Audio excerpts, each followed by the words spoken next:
I want something. I would love Okay. to run something that runs off of D&D Beyond only because I have all this free shit. We might as well use it. But I also want to get out of medieval fantasy for a while. Cyberpunk quid. Well, I mean, there, It's 3.5 was the system. last time they came out with like a modern system for their core, like a modern variant for their core system, wasn't it? Mm-hmm. That's balls. Because like, if they did like a 5th edition D20 modern, They essentially. did technically. It's called Everyday Heroes. My friend actually developed it. Siegfried Trent. It's not bad. It's not bad, and you could technically play. They did adventure scenarios for it, which are compatible with the rules. So if you want to play fucking Highlander or The Crow, you could cross those worlds together. Universal Soldier, Rambo, all this other crazy shit. Again, I'll talk to you more about this off mic, but check out Yeah. Everyday Heroes if you're Huh. into that shit. That could be interesting because like one of the things that I have wanted to do is like ever since I got the idea is take my war crimes artificer and bring it into like a modern day setting. Because Yeah, you could do that in theory real easy with this actually. oh yeah, because like or well either artificer or sorcerer because essentially all that's important is that you have the winged variant of tiefling Mm-hmm. and invisibility as a spell. Then you load up on Alchemist Fire and Vials of Oil. Because you know what doesn't count as an attack? Rose, Dropping something from 10 feet in the air. that's true. I have to restart dudes on a map. Oh no. Fucking thing. Restart them dudes. There we go. All right, I am. So I gotta move my PlayStation controller. There we go. All right, loading in, and I'm gonna copy the room code. Boom. Yes, you copy that room Load. code. Copy. As far as I remember, oh shit, I am not. Am I in the right room? Yes. Hey, I'm should like, I don't remember because I see everybody here. Yeah. Okay, yeah, I'm like, I don't. I just wasn't sure whether I hit it properly. No, I was you're like, good. all right, okay, cool, yeah, all right. You're good. Alrighty. So, and I'm gonna remove some people from the map before I. You motherfuckers don't need to be on that map at the moment. Alrighty. So, I'll update. What the fuck? I removed you from that map. Boop. Boop. Boop. Oh, hey, I recognize this map. Boop. Yes. It's a map I've reused a couple of times. So you have been in orbit around Arc Royale for about a week and a half now. All of the meetings went rather well, and you are coming up on your first training mission with the Calhoun. You were informed, Kirka, the night before, or sorry, like I'll say you were probably given about 2 days' notice before the actual deployment, about what's going on, and essentially the Calhoun forces are to be doing a essentially a hammer and anvil type maneuver, with the Badger's forces acting as the adversary. Mhm. You are given the information that you are going up against two two lances. One is a medium lance, and the other is a much heavier lance, and it's going to be a mix of clan and inner sphere mechs. That's the only information that you were given specifically in regards to that. Mhm. Now, let us go around the table. And what have you all been doing for the last week and a half or so, or how have you been like spending your time? As usual, you can go into as much or as little depth as you want. And let's start. Bruna, what's Bruna been up to? Runa's been mostly making sure her mech's been running as optimally as it can be, but also because I do have contacts on Chatternet, if it's safe, been kind of keeping an eye out, just looking for anything that seems unusual. I'm always on the hunt for information, just looking to seek that need because I know I've got a flaw in my sheet where I'm always looking for something. So I'm poking around where I probably shouldn't be, but I'm being remarkably careful every step along the way, just hoping something jumps out at me to sate that interest that probably shouldn't be indulged. And Tirka, I'm pretty sure you're probably monitoring Runa's communications. Very, very closely. So yeah, you I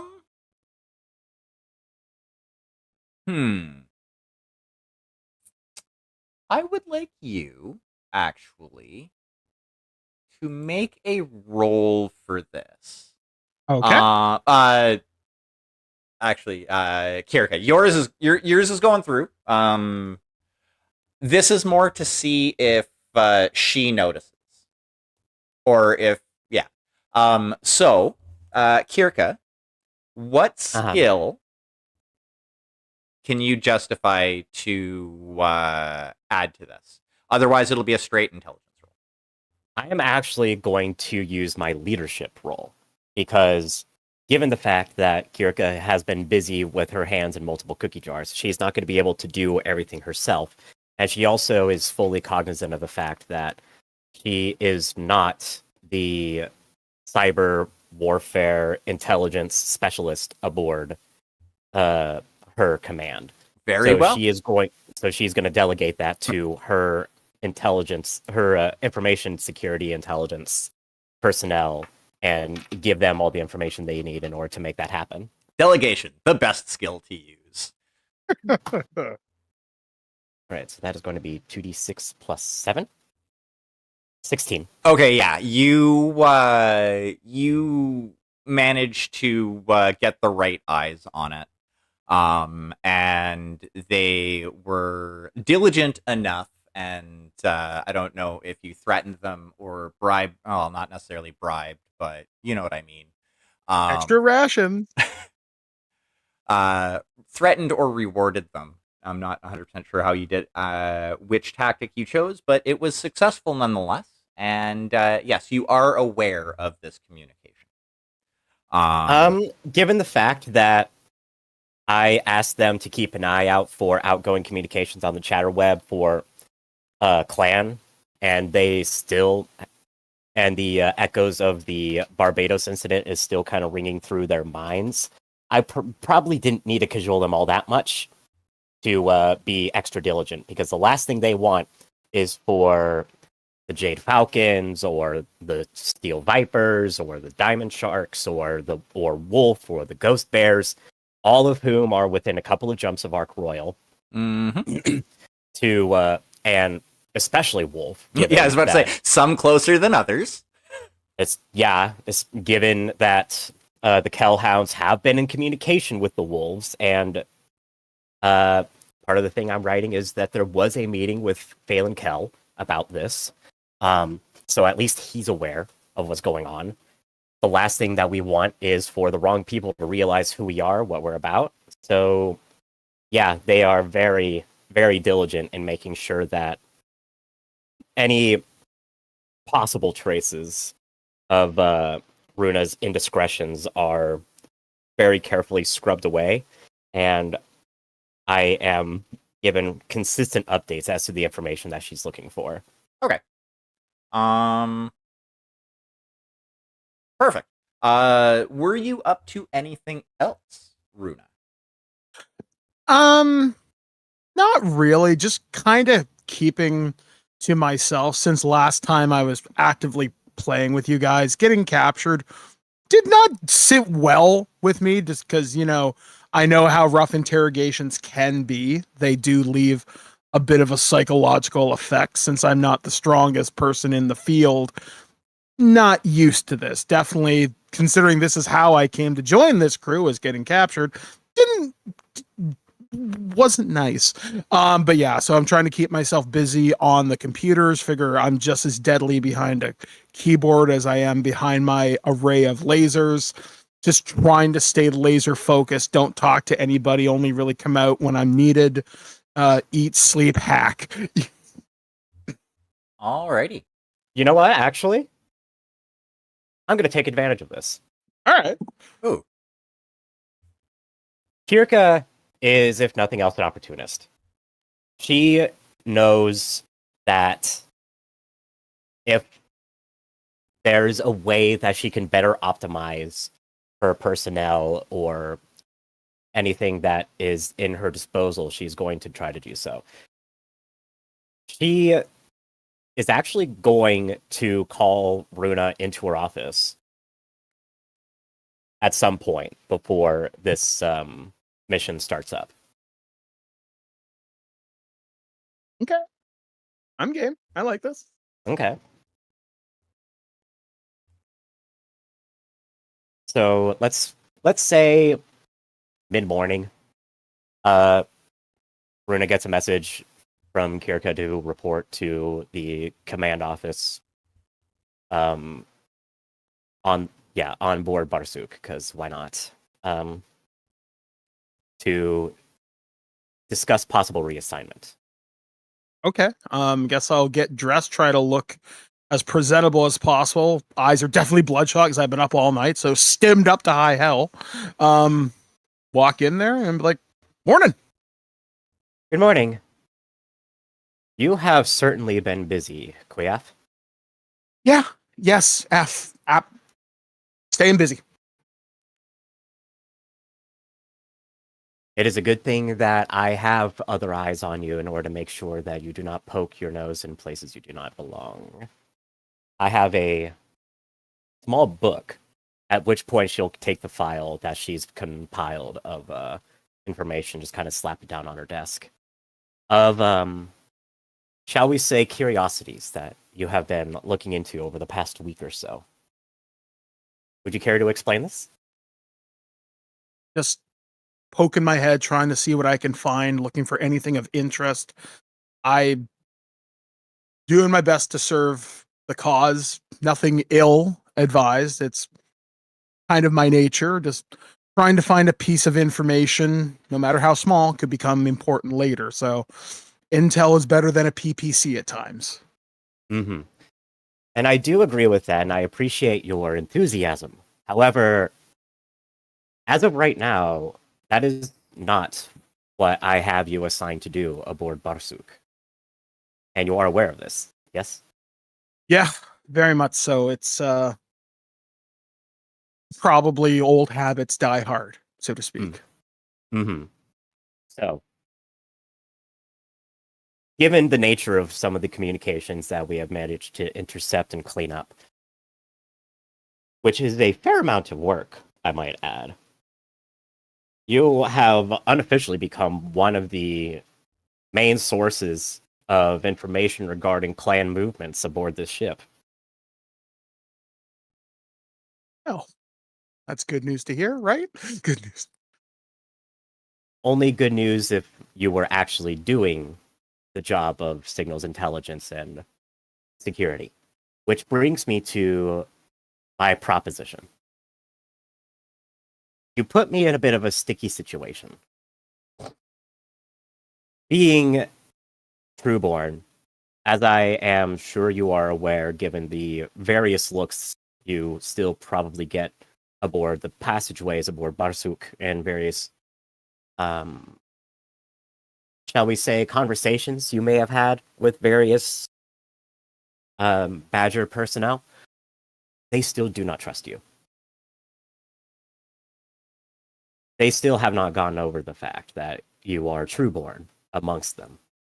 They still hold the events over 230 years ago very close to their hearts, as do I.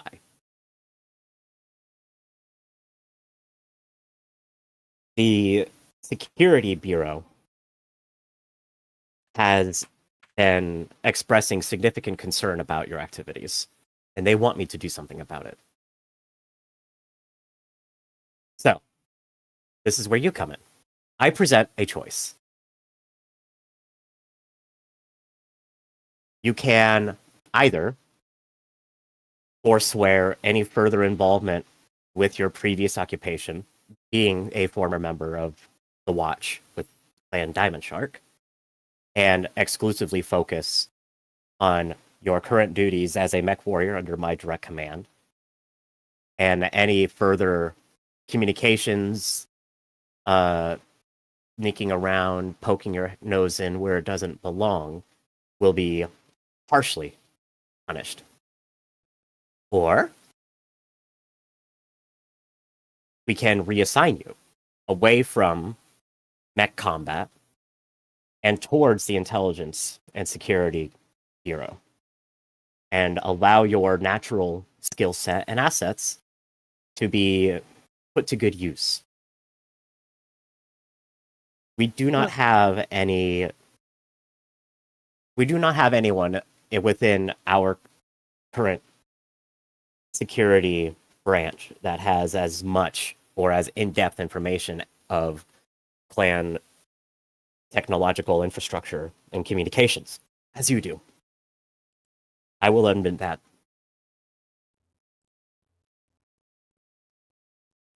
Well, it's an interesting proposal. You could be a wonderful asset. And given that your work would be officially sanctioned, you would not have to do it in the middle of the night unless you really wanted to, losing out on much needed sleep and compromising your ability to perform in combat as required. Well, sitting behind a keyboard is certainly a lot less thrilling than being at the joystick of my Stormcrow. But Intel is better than a PPC. I like your idea. I'll do it. Good. Because it was either that or be thrown out the nearest airlock. That's kind of what I assume too. I appreciate your analysis of subtext. You will be reporting to the Intelligence Bureau starting tomorrow morning. At that time, you'll be given an orientation as to your specific mission parameters, what you'll be looking for. You will most likely be given a docket of communications and networks to analyze and process on a day-to-day basis. I would strongly advise that you simply stick within your given mission parameters. Given I will still be keeping an eye on you. Well, this does certainly seem a lot more suited to my skill set. I'm looking forward to meeting my new coworkers. I've already advised them of this possibility. If you would like, you can still take part in the training mission that we have coming up in the next couple of days. It may not be as exciting as real combat, but think of it as a possible last hurrah for playing around in that Stormcrow of yours before you take on your new assignment behind the desk. We will still be, do not worry, you will still be seeing a good amount of combat.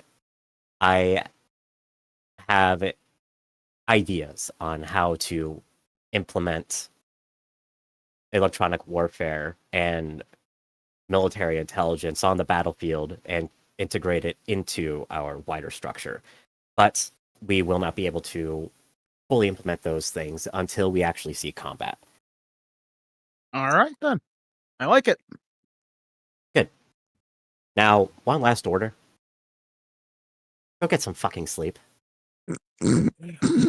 I think the stim should wear off in about 5 hours, so not a problem. I'm sure I will collapse at a heap. Good. That is your mission for the day. Dismissed. All right. Runa's going to walk out and go, "Ooh, keyboards." And she seems more excited about this than probably she should be, but hey, it's familiar territory. But she is going to miss her Stormcrow cockpit a little bit more than what she probably wants to let on. But hey, wars are won with intel, not just the biggest guns. So she's pretty happy. Out of character. Do I need to make a new dude? No. Not at all. I was actually hoping that I was actually presuming / hoping that rather than having you in combat with the Stormcrow, that you would kind of be supplementing the mission on the side. Like you would be the source of new information and battlefield awareness coming in. It was kind of what I was envisioning. Since that seems to be more in line with what your character kind of wants to do. Mm-hmm. Versus just kind of being behind the cockpit of a mech. Not to say that that isn't fun, because obviously it is. But she's an intel girl. She should do intelligence. Yeah, exactly. Yeah, that's why I like the fact that I can move quick and I can kick your ass, but I'm more like, all right, electronic warfare, and I want those missiles to go there. So yeah, I'm up for this. This is cool. Yeah, if you need me to redesign a mech that's more ECM and targeting heavy, I can do that too. So yeah, you just let me know whatever you need. I'm game for it. We could probably slap you in a vehicle. Honestly, putting her in the Rattel might actually be fun.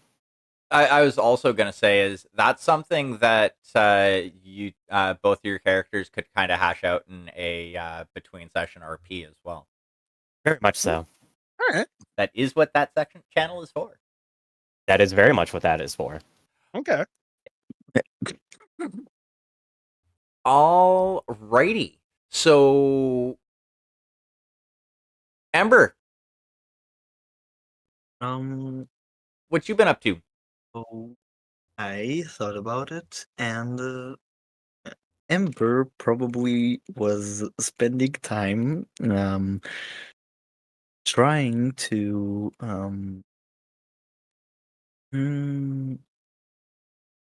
forgot the word. God damn it. Trying to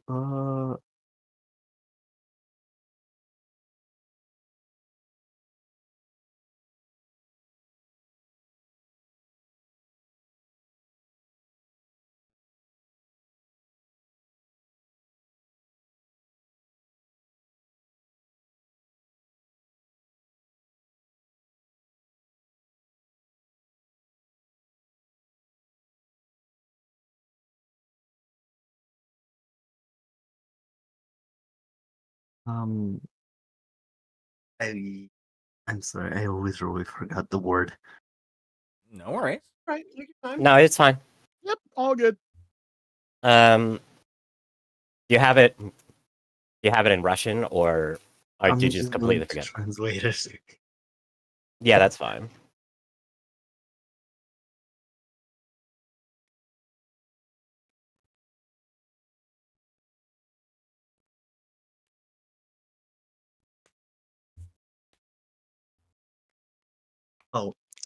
Try to do a quick try to do discipline training amongst the tanker crews on the Versuk, if I remember correctly, the name of the Mm-hmm.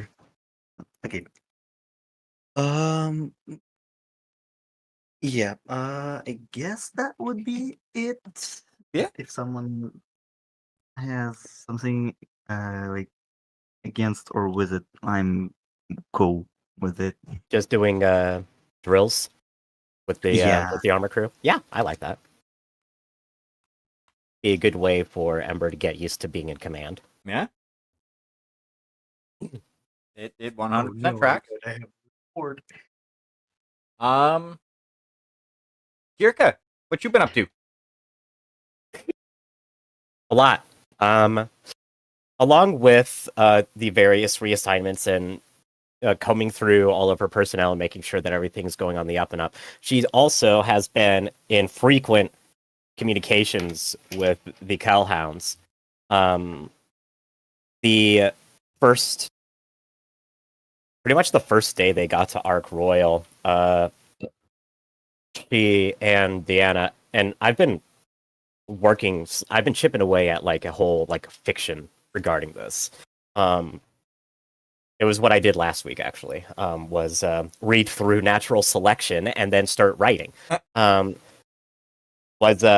having a meeting with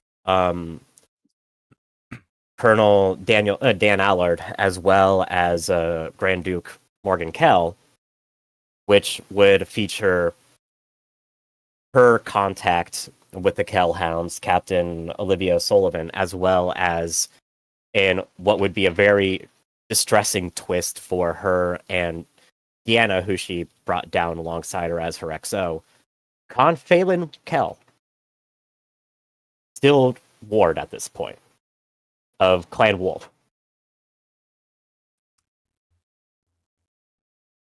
And that would be where a very uneasy agreement would be made. Where, long story short, Duke Kell, Morgan Kell, was convinced that the arrangements that were made with House Kelswa regarding the taking of Roadside was one that was made with basically pure political opportunism in mind and wasn't really aware of the wider picture when it came to the, shall we say, inter-house politicking that was going on. Because for those who are not aware of events going on at around this time, Archon Steiner Davion, that would be Victor Steiner Davion and Katrina Steiner's mother, was killed in an assassination attempt. Duke Kell and his wife Salome Ward were there. Both the Archon and Salome Ward were killed instantly in a improvised bomb explosion. Morgan Kell lost his right arm. The Kell Hounds, along with a few other people, have been scratching out what exactly happened, and it's slowly come to light that the assassination was ultimately ordered by one Ryan Steiner, who had been a separatist in the past and was continuing to cause turmoil, who also threw in behind Katrina Steiner, or Catherine Steiner Davion, if you want to use her actual name, in an effort to put her on the throne of the Lyran side of the Federated Commonwealth. So as a result of this, Morgan Kell is understandably pissed. And when he hears that we had made an arrangement with House Kelswa, who is directly connected through marriage to Ryan Steiner and therefore to Catherine Steiner Davion, is very distrustful of this. And that's what caused the communication between the Iron Badgers and the Kellhounds to begin with. And that's why we're here, to assuage any concerns about throwing in with them.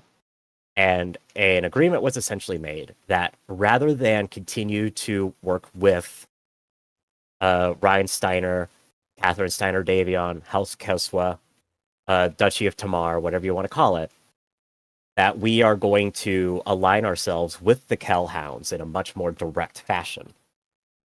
And that he is going to begin to set up what will eventually become the Ark Royal Defense Cordon throughout this part of space in order to protect the Inner Sphere from further clan predations, specifically Clan Jade Falcon and Clan Steel Viper, who are directly sharing a border with this part of space, both of whom are a single jump away from Roadside,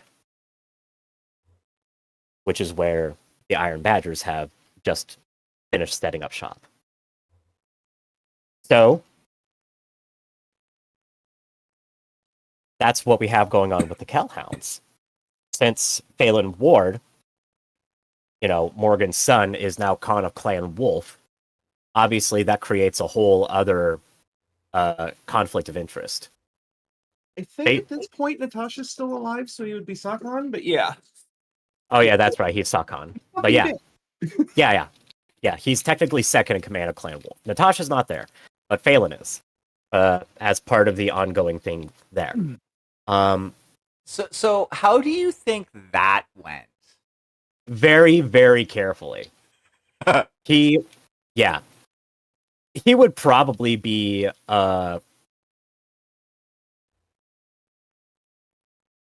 given everything, it would probably wind up coming to pass that there would be two factors ultimately that would keep Phelan from ordering the annihilation of the Iron Badgers. And that would be, one, the fact that the Iron Badgers and the Kellhounds have worked together a few times over the course of their mutual careers. And that it's been a good thing for both mercenary companies, quote unquote, in the case of the Iron Badgers. And then also the fact that as part of setting up this defense cordon, Phelan is seeing a possibility for increased cooperation with a presumed member of the Inner Sphere. So he basically agrees, since he's read the accounts from Nicholas Kerensky regarding the annihilation of Clan Wolverine, he knows what all happened. He's aware of the history, and he's able to draw those connections.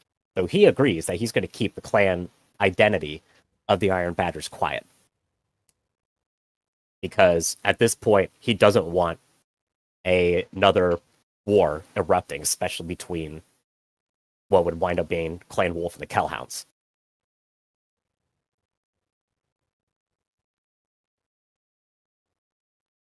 Yeah, that tracks.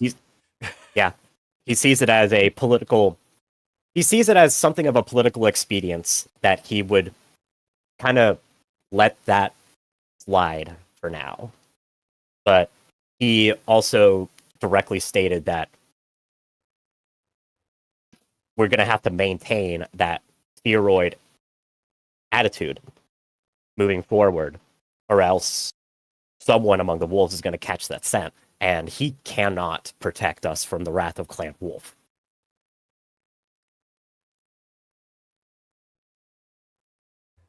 Yeah, that also tracks. To be fair, protecting the Badgers from the wrath of any of the clans would be probably a pretty tall order for him. Oh, it'd be impossible.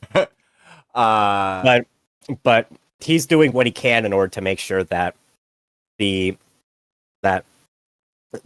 initiative that his father is setting up doesn't immediately get ripped apart, and it allows him to try to build the wolves up as being the warden bastions of protecting the Inner Sphere that he is claiming them to be, essentially. Yeah. Alrighty. Also, and this is more of a kind of bookkeeping question, I guess. I'm assuming you will allow the crew to go down planet side for like shore leave during this time, or no? Oh, I assumed that we would be more or less stationed down there for the most part, and that like it would be like important administrative and comms duties that would be done up on the Barsuk. That tracks as well. Yeah. But yeah, so what has Esme been up to the last week and a half or so? I guess mostly on standby stuff. Probably the training sims, and also I think hanging out with the badgers we found from the last time. Maybe even like helping take care of them. Oh yeah, Runa wasn't like Mhm. there for it. Wait, no, yeah, you were there for it, Mike. Yep. Yeah. Everyone was there. Yeah. Okay. Okay. It's been a couple of weeks and people have dropped in and out, so No, that's fine. But yeah. Okay. So alrighty. And Deanna, how's this last week and a half been treating you? She is nothing if not a creature of habit and has fallen back into old coping mechanisms because she went down to the surface as the XO, which perfectly normal duty, went into a perfectly normal meeting, and holy shit, Phelan was there. So she has been a little more aloof than usual, just using her standard coping methods of working out too much, practicing too much, just trying to deal with the shock to the system that was seeing him standing there.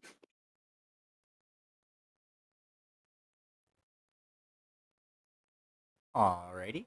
That tracks.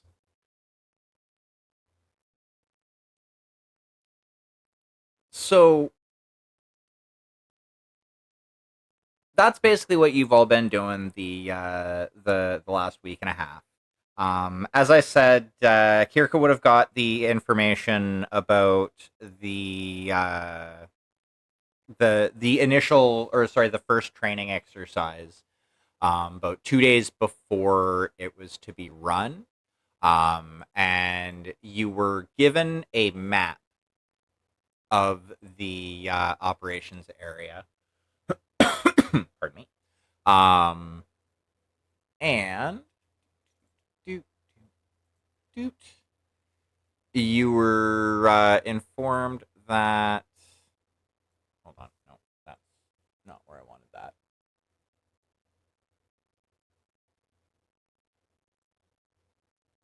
There.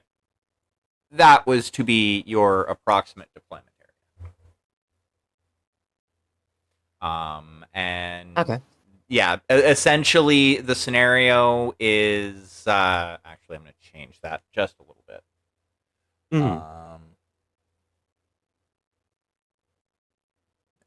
Closer that way. So essentially you are doing a fighting retreat. Is essentially the direction that you were given for this training scenario, and essentially, as Kirka would have been aware, the specific planning, quote unquote, on your side is up to you. But that's essentially the scenario that's going down.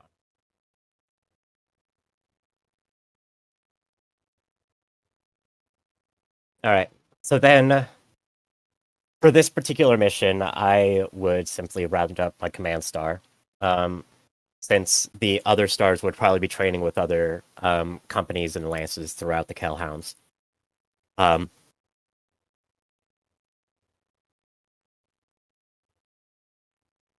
Shortly before we get going with the simulations and all that jazz. Morning. This is going to be our introduction to training with the Hellhounds. We have already been given the mission parameters, and I am going to stick with them for simplicity's sake. Long story short, we, in the role of the aggressors, are going to be engaging in a tactical retreat. We will be setting up here upon this region of the simulated island, and we will be expected to pull back in order to reach a extraction point down here in this region of the map. The point of this exercise is to ensure that the Kellhounds are capable of being able of intercepting a more nimble force using a combination of two lances in what will essentially be a hammer and anvil maneuver. I will manage expectations. Being aggressors, it is not necessarily our job to win this scenario. It is our job to perform our abilities to their utmost. If the enemy messes up, we are to exploit that and punish them for it. But if they do their job well, they are expected to defeat us. Do not take this as a ding out of your pride. Do not consider this an impugnment of your honor or any sort of sign that you are doing this improperly. We are instructing the Kellhounds on the more recent plan maneuvers that we have seen, particularly on roadside. The Kellhounds have not had the level of engagement with the clans that we have had within recent weeks, and we are going to use that intelligence to help them develop their anti-clan strategies. So, we will be in a 5-point star, and we will be doing this in the most Jade Falcon-esque way that we can, if that makes sense.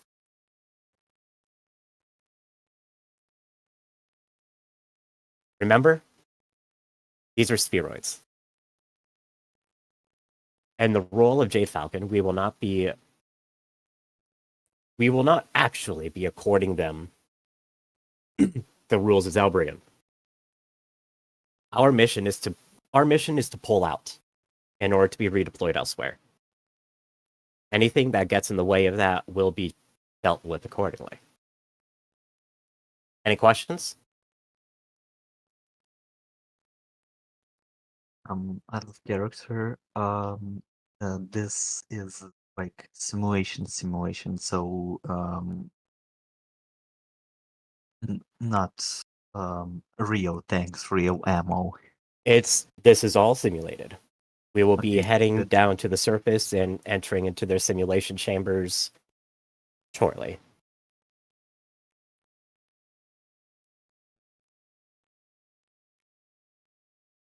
The Surat in me wants to note that if we were to behave like falcons, we would not retreat. But regardless, this should be interesting. The Falcons did not retreat against us, but there have been instances where we have seen the Jade Falcons do a feint maneuver,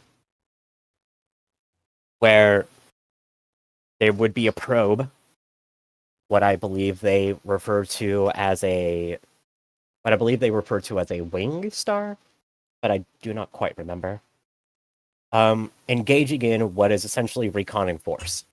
We will be simulating such a star that has overextended and is working to fall back with relevant data. Also, this should be interesting. I've not been on the other side of this in a very, very long time. As you remember, the 279th were pursued.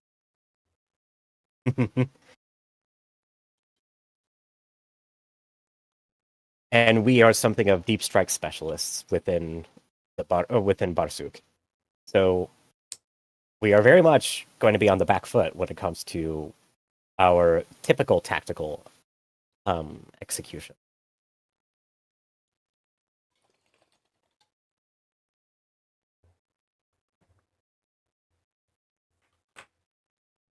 Anything else?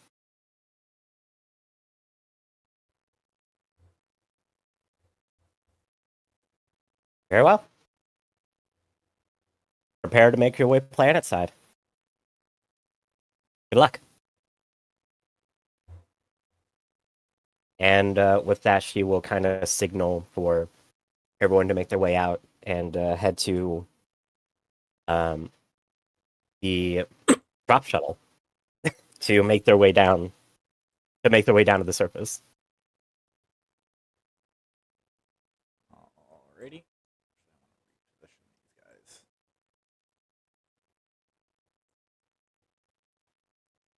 Oh, there. Okay. So yeah, place yourselves inside of the red circle.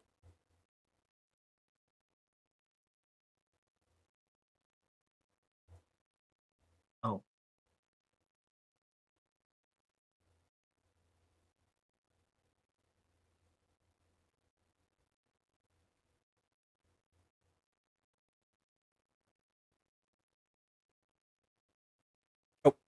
Boop.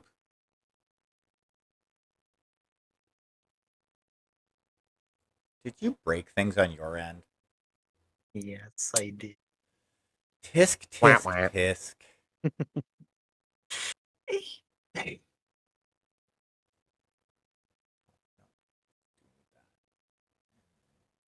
That, and then we got rid of the red circle because it's no longer needed. And boop.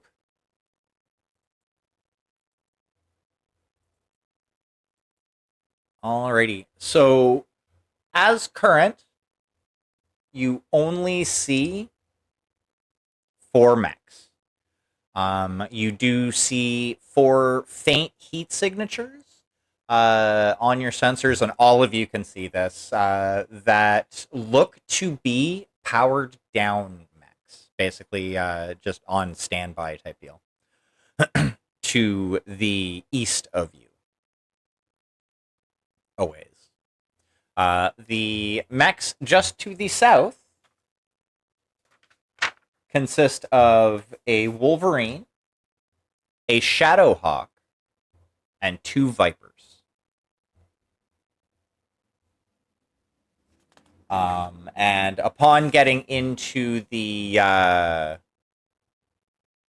pods and setting everything up, you were shown that the other lance of mechs that you will be facing consists of a Battlemaster, a Summoner, a Warhawk, and a Hellbringer.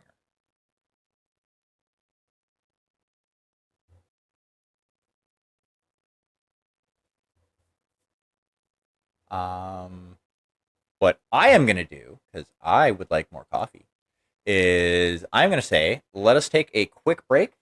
And then when we come back, we can get the combat encounter part of things started.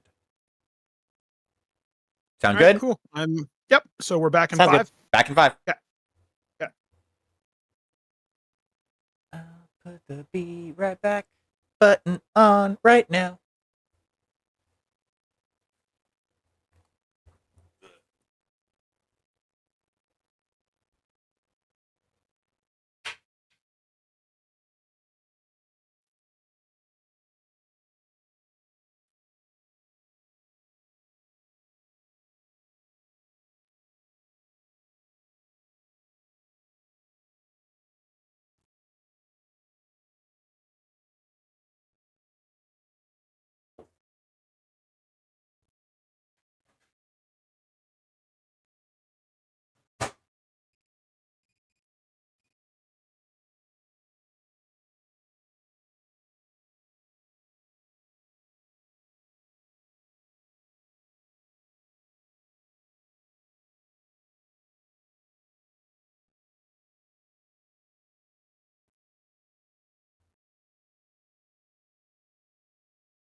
bitch, I'm adorable.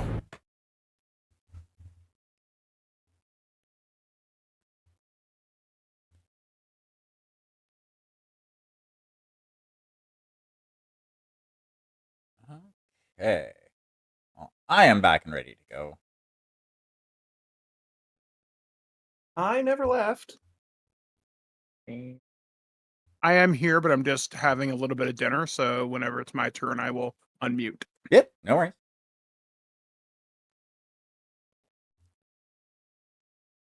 Oh, coffee.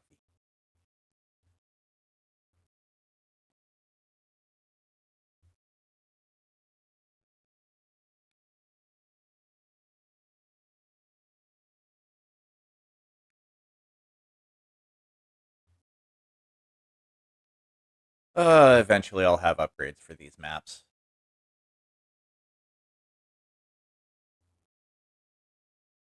Done goofed. You have done goofed? How did you done goof? I am playing a little game while we have a break, and I think I'm about to lose. Ah.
I guess I could have found that at the back of the book too. Reference table.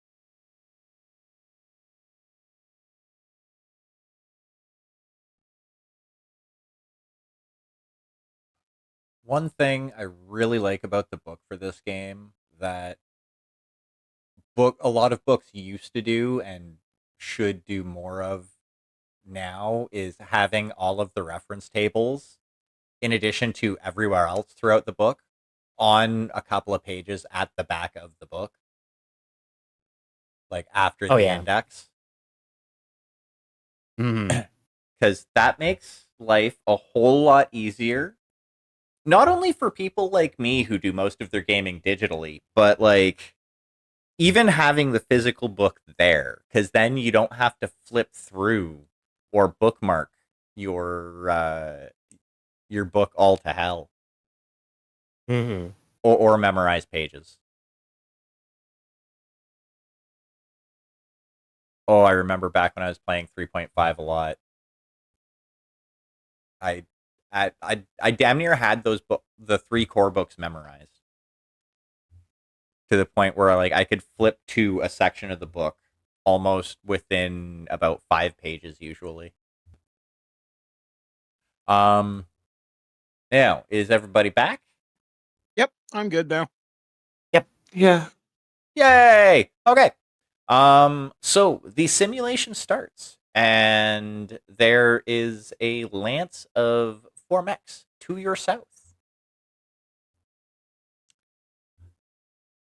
Kirka, take her away. Alrighty. I am going to advise Deanna and Ember, being in slower moving mechs, to just immediately head to the east along the cliffside.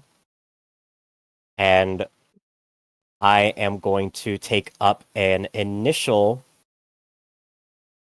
defensive position by moving myself 1, 2, 3, jumping up onto here in order to establish a an overwatch position. Oakley dokley. And then 1, 2, 3, 4, 5, 6. I am going to open fire upon the first Viper with my large and medium pulse lasers. Oakley dokley. Are you firing anything else? No, Okay. just those two weapon sets. Oakley dokley. They are movement 4. Mm-hmm. Alrighty, so we are in medium range. They are movement 4. I am movement 3, but I jumped, so that makes me the equivalent of 4, so that neutralizes that advantage. So it is going to be 11, 12, 13, 14 with the large pulse lasers.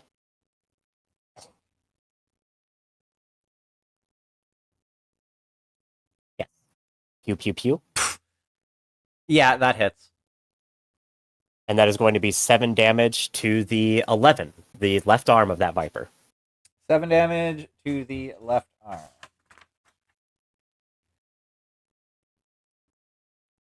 There goes the left arm. Alrighty. And then 56 plus 12 for the 2 medium pulse lasers. Pew, pew, pew. At least with this one, they have a chance of potentially. Nope. Okay. So that is going to be that is going to be 5 damage to the right arm now.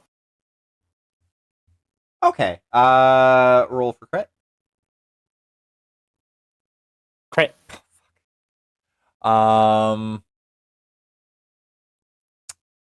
Oakley dokley, and that was an arm. So roll a d6, please. 3. 3. Primary weapon / weapon group is destroyed. And Oh no! for the That Viper, Viper is. Oh, wow.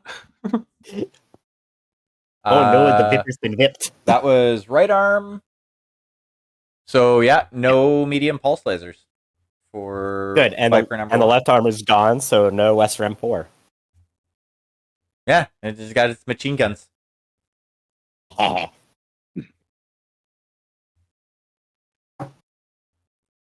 And that is going to conclude my turn. Alrighty. Who would like to go next? Alrighty then. Deanna is going to hit and then run on the Wolverine, Oakley dokley.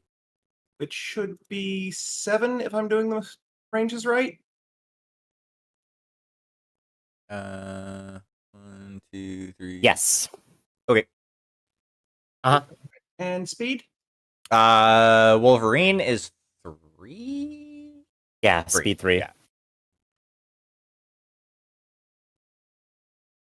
All right, so even just this, PPC's first. That's a hit.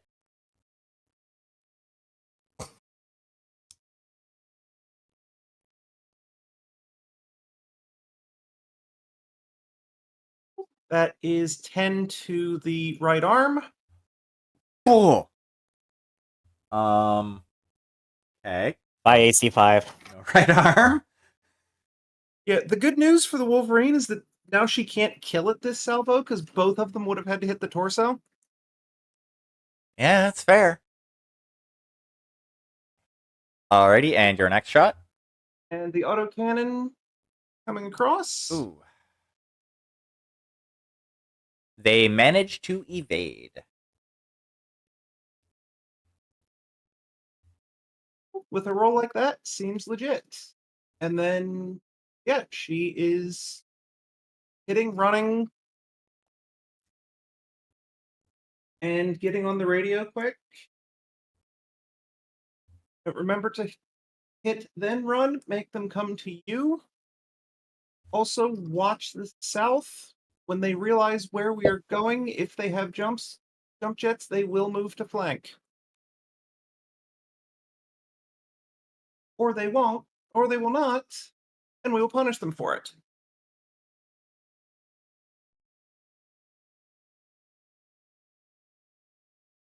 Alrighty, who would like to go next? Guess I'll go. I guess I'm going to target. Let me see if I can paint this guy. I want to go after this dude. Or wait a second. I got the. Where's my magic thingamajig here? Wait. I'm still learning this. Yeah, no worries. This dude. Yeah. I drew blue on him. Yeah. Yeah. So I think he's 6 if I'm doing my ranges correctly. Yeah. Which is medium range for my medium pulse lasers. So I get they're both okay. So I guess that's 2d6 plus 7 if I'm doing my gunnery right. Do I get anything else for that? So the speed difference as well. They are movement 4. I'm movement 3. Yes, so you have a -1. Okay. So 1. Okay. Rolling. Let's see if this works. 12. That's 1 cluster. And then I'll fire the next set. Okay, hold on. Wait. Because it's one at a time. Right. Oh, right. They- Yep. Sorry. Yeah, they're contesting. It's Yeah, I was contesting roll. gonna. Okay, so that's a miss. That's not gonna hit. Yeah, I figured. There's a chance it could have hit. Like, Yeah. 2d6, 7, 1. if they would have rolled one less, it would have hit. Oh my god, that would have sucked. Oh, god damn it. Hold on. It's being stupid here. 6 plus 7 minus. Not -2. What the fuck? Sorry. All right. Let's. Being frustrated. Minus. Sorry.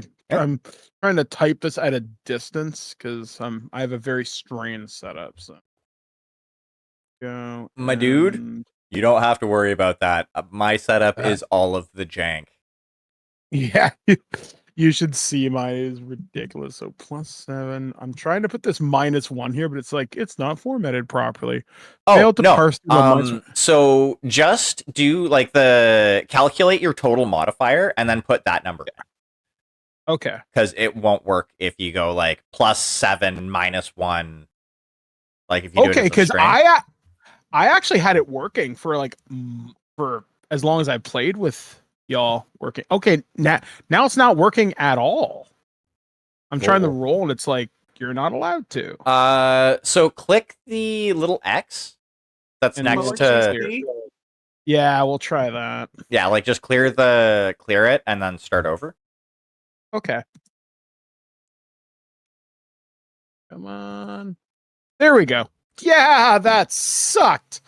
All right, Ouch. we're just gonna move. Yeah, no shit, eh? All right, Yeah, so I so can that's a move miss. 3. So 1, 2, 3. And Yep. erase your marker. Okay. Yep. How do I do that? You can use the same tool and then right click will act as erase. Or if you do like the square select tool, you can like select it. Just make sure you're doing like right click as you do.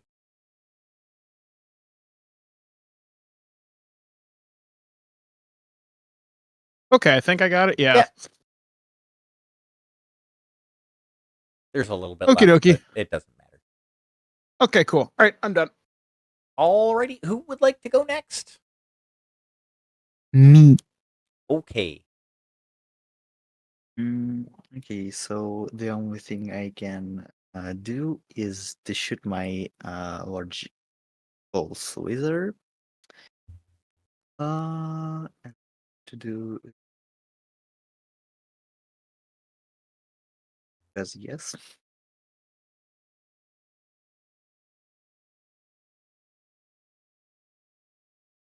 The wrong one. And I will also need to know which one you are shooting at. 1 second. This one.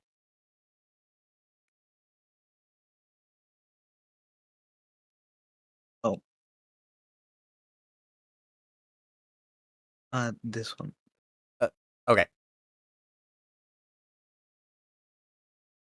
The closer Viper. Yeah. Uh.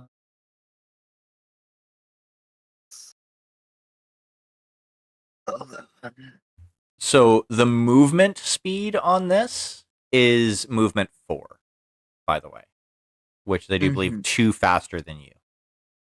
Yeah, so down to. Damn.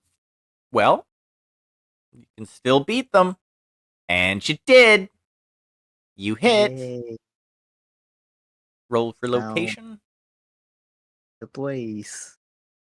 That I do believe is a torso. Yep. That's a torso. Alrighty. And how much damage is that? For 4 damage. Oof. Okay. You see a hole kind of melt into the torso a bit as that was with your large laser? yes. Yeah, as your large laser kind of cuts through the remaining armor plating on this mech. As they say, whoopsie. And now I want to move 2 spaces because I don't want to. Actually, yeah, I'm gonna use the plot point to move 4. Eh? Or, yeah, Yep. because movement 2. Alrighty. And Esme. Okay, I'm gonna use my Goss and PDC on the Wolverine. I think that is there. Oakley Dokley. At long range. And the movement on that one was 3, right? Yep. Okay. I think I'm just minus from. Okay.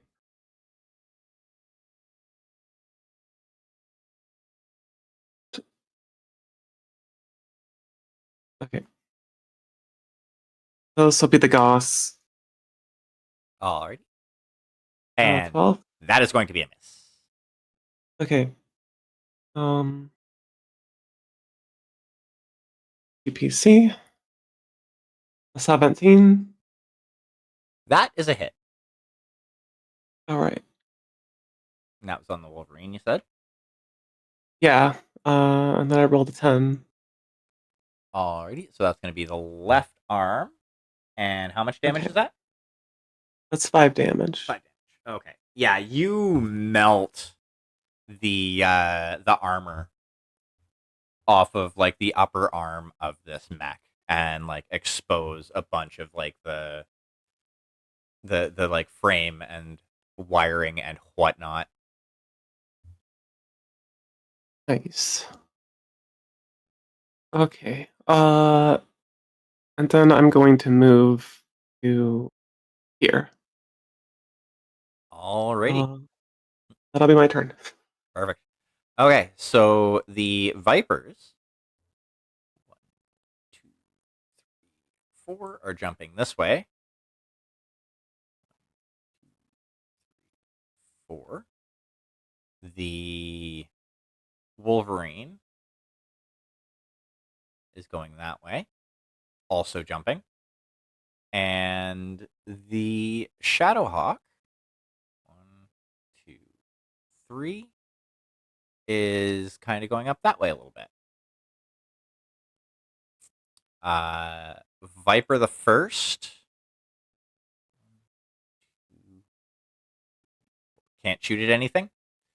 Viper the second, 3, 4, 5 can shoot at Kirka and will do so. Oh, okay. I mean, you are the closest. It's true. And like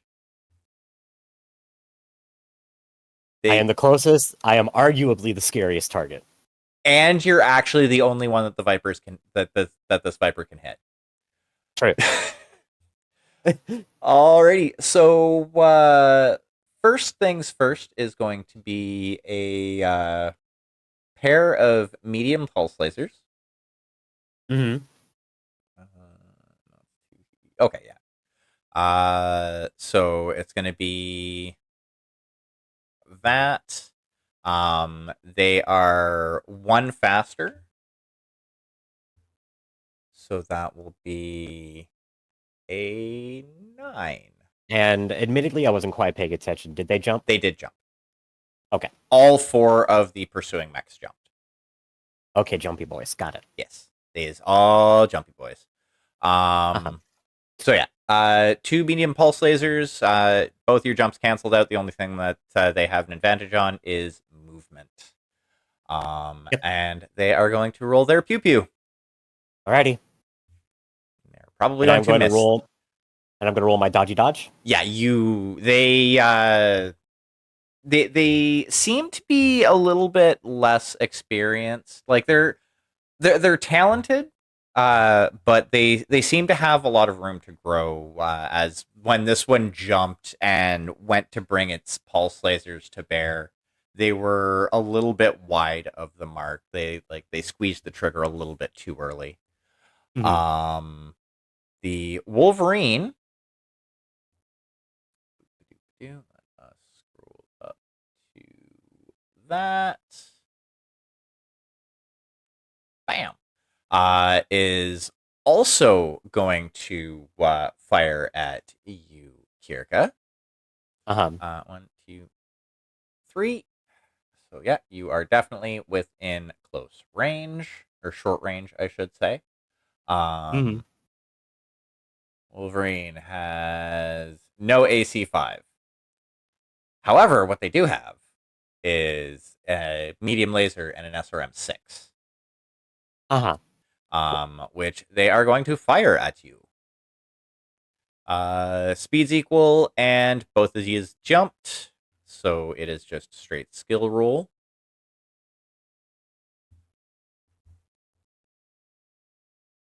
Your dodgy.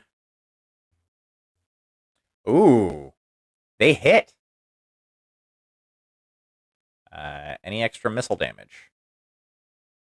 Yes. So the first bit of the salvo catches you in the 6, which is the torso. And that is going to be for 4 damage. And then you are going to take another 2 damage, also to the torso. Okay. Oh no, they hit you for 6 damage. Owie. Ow. Half the armor on my torso. Ow. That's actually, all things considered, that's actually a decent amount of damage considering how much armor a Timberwolf has on their torso. Yeah, 12 on the torso. So yeah, it did take half of it. So 1, 2, 3, 4, 5, 6. Esme. The Shadowhawk is actually going to be poking at you. Okay. So they are going to be attacking. You did not jump. you just moved along the ground. Yeah. Okay. And your movement 3, right? Yeah. Okay. So they do get a +1 because they jumped, but basically, yeah, it's going to be a -1 in total. So +7. Alrighty. So, boop. And your defensive roll, please. Okay. 13. They hit just barely. And you are going to take 2 damage to the right arm as an AC 5 round clips you as you are retreating. Okay. Next, they're going to try and hit you with an LRM 5.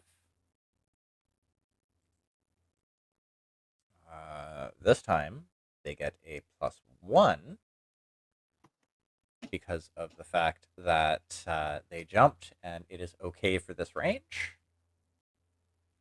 Your defensive roll, please. It is a hit. Any extra damage? 1 extra damage because it's a maximum of 2. So the first damage hits you in the torso for 1.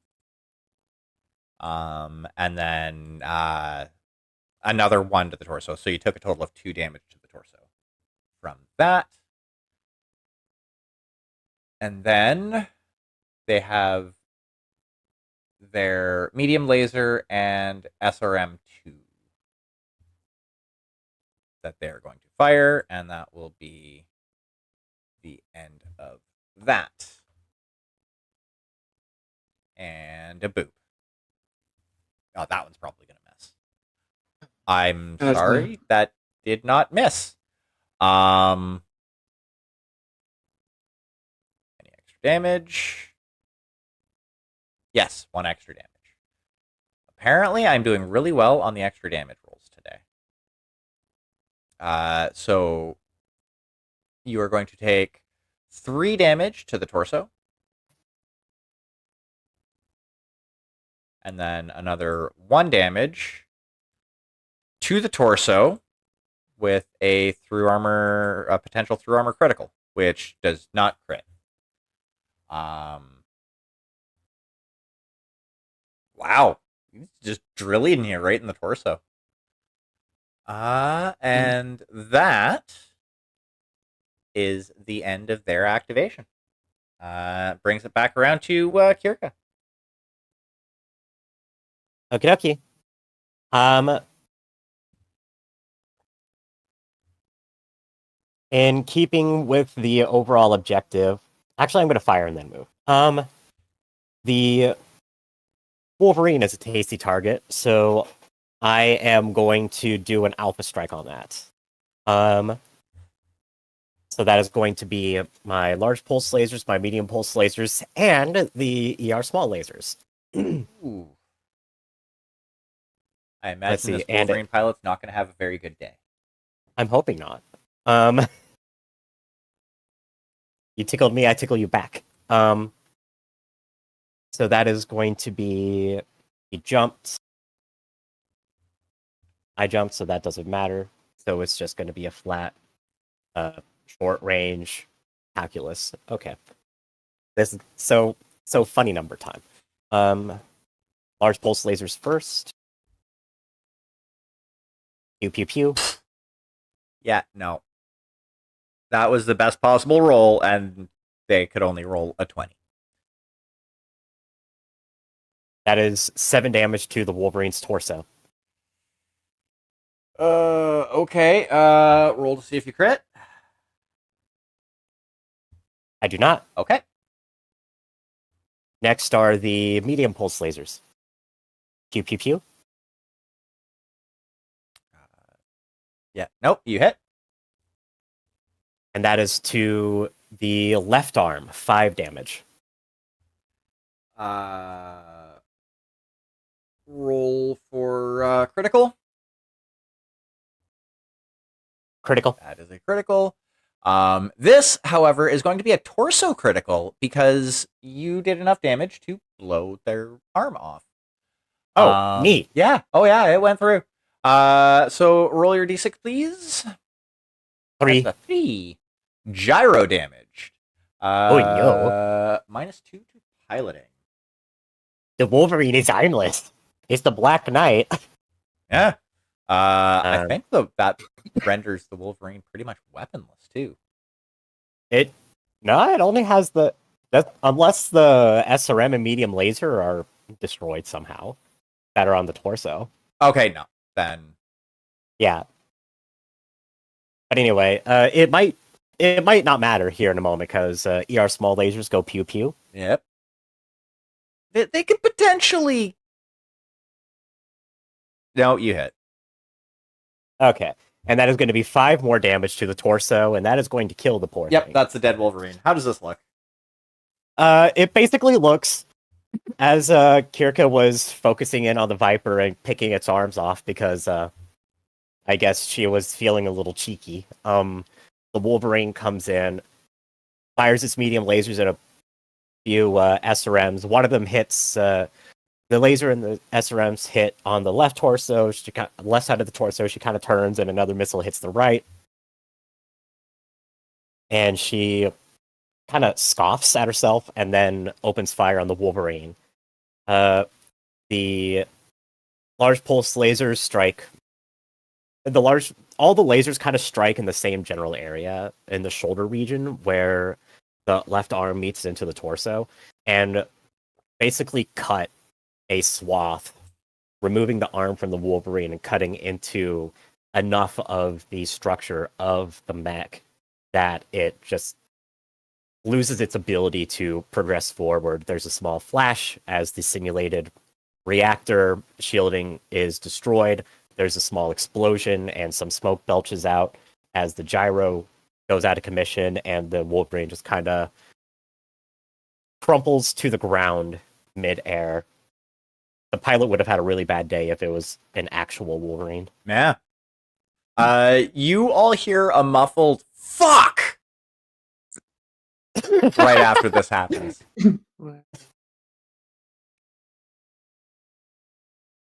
Someone's angry. And madam, don't forget to move. Mm-hmm. So that is going to be 1, 2, 3. Oakley dokley. I'm assuming you're jumping? Yeah. Okay. Yeah, I'll jump. Jumping is good. What's your Jumping is heat looking like? Considering you did claim your alpha striking, and I know that wasn't all of your weapons. Oh, yeah, that's but true. All That's of your right. weapons You know still what? would have fired. Yeah, that's right. You know what? I'm actually gonna Can I renege on the jump? Yeah, Because yeah, all right. I will renege on the jump, and that actually keeps me heat neutral. yeah. Yeah, if I alpha strike and jump, then I'm +1 heat. Alrighty. Who would like to go next? The Easter Pizza is a mean fucking mech. Deanna's one's easy right now because she peeled back around the corner, so she is just gonna wheel around and get moving to hopefully get up that cliff before any flankers get involved. To be honest, same with Amber. Alrighty. As you are moving forward, you all see 4 mech signatures come to life on your sensors. Yay! Runa or Esme, who would like to go next? I guess I'll go. I think this person's in my range. I think 6. 1, 2, 3, 4, 5, 6, 7, but yes. 7. Long Okay, range. do I have anything? Long range. Okay, I don't have anything that can hit that, so we are going to GTFO. So 1, 2, 3, and that's it. Alrighty. And I can't remember if your mech can jump, but if remember that if it can, or if you're using any mode other than like ground, you need to let me know so that it can be factored in. Yep, I cannot jump, so I'm just hoofing it. That's fair. Esme. Okay.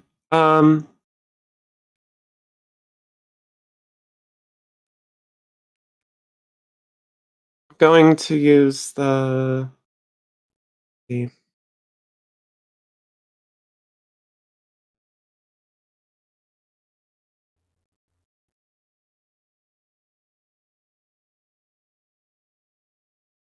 Sorry, use the witch. I was trying to figure out a thing real fast. Oh, no, sorry. I wasn't sure if you'd like cut off or something like that. I was like, when I jump, how much heat is Jumping is one One. heat. 1 heat? Okay. So if you're trying to figure out weapons, you can fire. You should be able to fire your PPC and Gauss rifle and jump and still Yeah. be heat neutral, I believe. Mm-hmm. That's by design. Yeah. I was just double checking.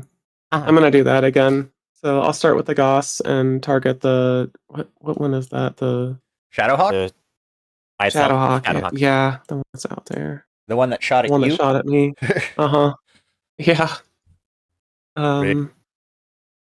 Yeah. What was the movement on that one? That is movement 3, and it did jump.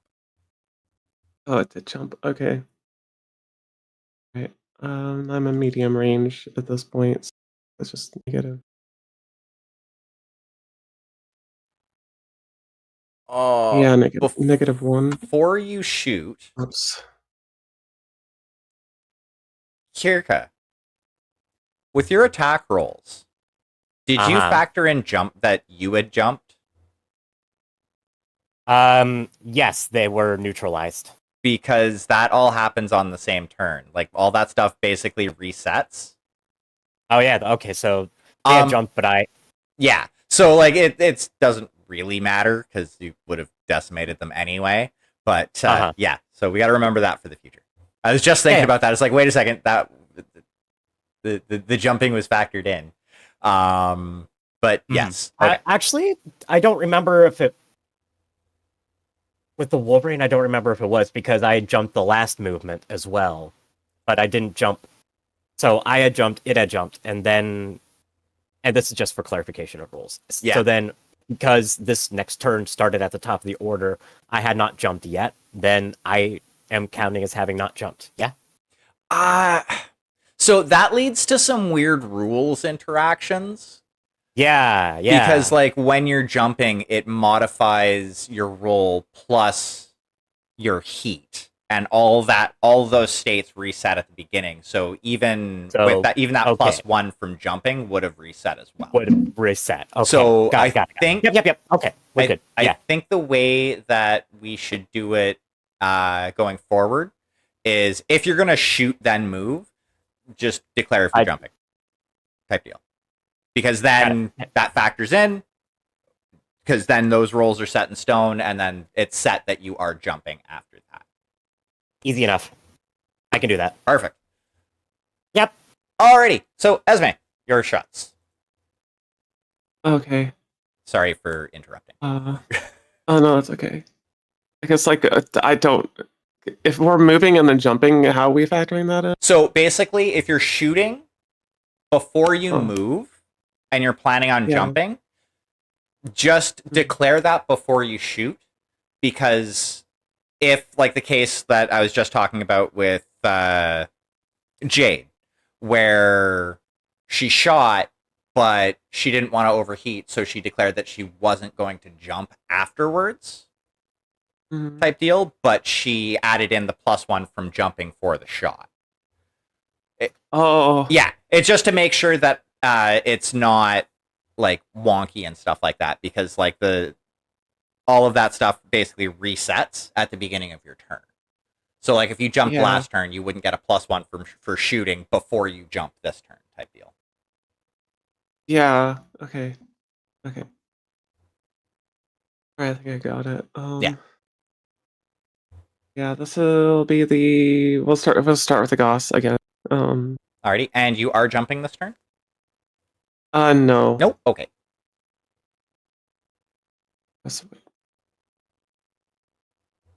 Yeah, okay. Oh, nurse run along. Okay, 13. That is a miss.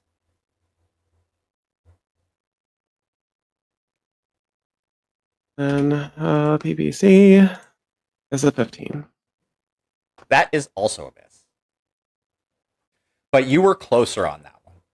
Like it kind of like kissed off the armor and deflected. As much as a ball of energy can be deflected by metal armor.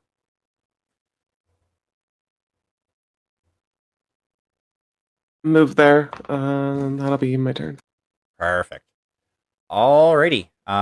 So Impotent Viper the first is gonna jump there. Viper the second, that's not hurt anywhere near as bad, is gonna jump there. Shadowhawk is gonna jump up. Then from over here, we have, I'll do the Battle Master first. They're gonna kind of lumber out of the woods. Next will be the Warhawk that will also lumber out.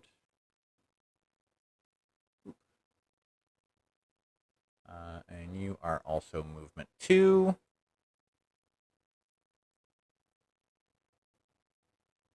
Then will be... we'll do the Summoner next, which is going to jump. 1, 2, and 3 over to there. And then the Hellbringer. Boop, boop, and boop, because they are also movement 3. And it seems that the trap has been sprung. That the trap that you've been kind of expecting. No. So we will start with the fire from the lightest and go up to the heaviest. So Vipers first. 1, 2, 3. Hey, Viper number 1 can actually fire. They're gonna fire at Kirka, and it's gonna be machine guns. Daka daka. Pew pew. Boop.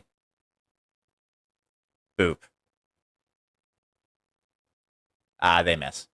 Viper the second is also going to fire at Kirka, but they have more weapons. They do. Because they are not hurt. So they are going to first start with 2 medium pulse lasers. You are in short range. And they are 1 faster than 2 faster than you, actually. Since they jumped, yeah. Yeah. And a boop.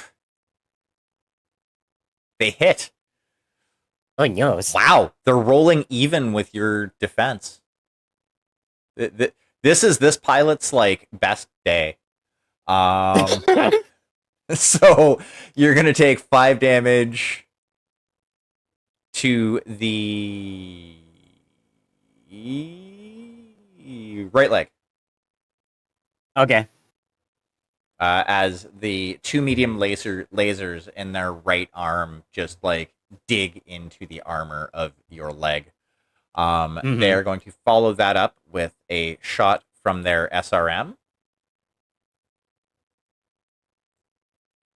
Actually, they would have rolled better on that because I only added the +2 for that, not the 2 for.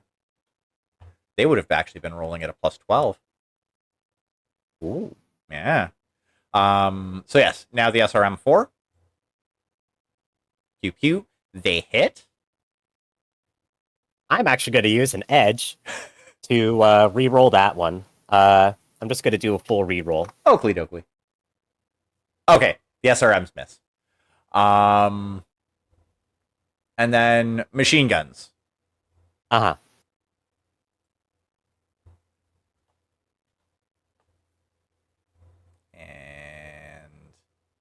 Pew pew. Pew pew. The machine guns hit. Oh no, Uh, 2 damage. 2 damage. Yeah, I think if that is it. Yeah, it's 2 damage. It is 2 damage. Yeah, because it's 2 machine guns. That's right. 2 damage to the right arm. Oh no. Yeah. The Shadowhawk is going to say hi now.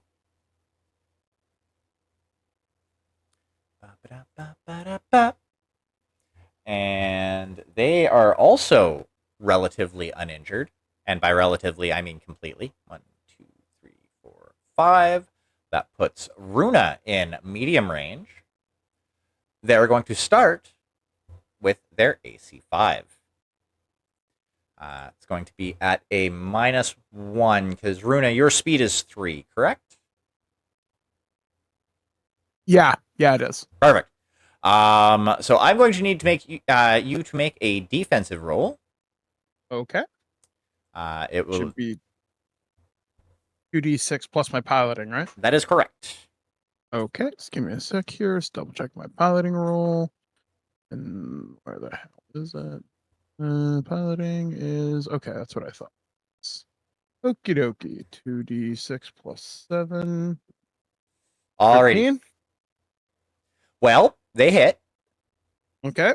and you are going to take 2 damage to the torso. Torso. Yes, that is Torso. torso. Okay. Okay. Next, they are going to fire their Lerms at you. Okay. Their Lerm 5, to be exact. This one they actually get a bonus on because it is okay to fire at medium range. And boop. Wow. Do any of my electronic countermeasures work? Yes, actually. So they technically rolled a 12 on that. Okay, so I still need to roll my piloting, right? Yes. Okay. Go. Ah. They hit. All right. Any extra damage? Yes. So they're going to do a total of 2 damage. It's going to be in 2 groups. The first group is to the torso. This is also going to be potentially through armor critical, which is not a critical. Okay. The second group is going to also be to the torso. Oh wait, no, hold on. No, that's not to the torso. Okay. That's to the right leg. So 1 to the torso, 1 to the right leg. Okay, cool. No thanks. Go away, Valve. I don't want to do your hardware survey.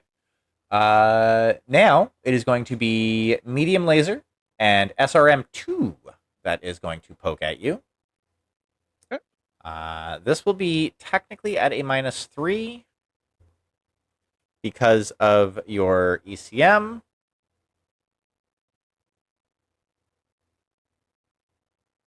Wait, SRMs don't lock on like LRMs do. I'm gonna say that They're streaks. I think they no way. I can't remember streaks which would. one locks. I'm gonna say streaks would still be affected by ECM. Normal SRMs are more dumbfire. So that's not actually. Yeah, it's not going to affect ECM. Is not going to affect SRMs. Yeah. And that goes on both sides. So your defensive roll, please.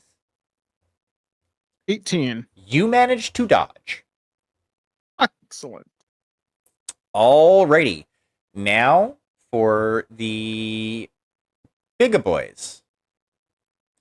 The Battle Master.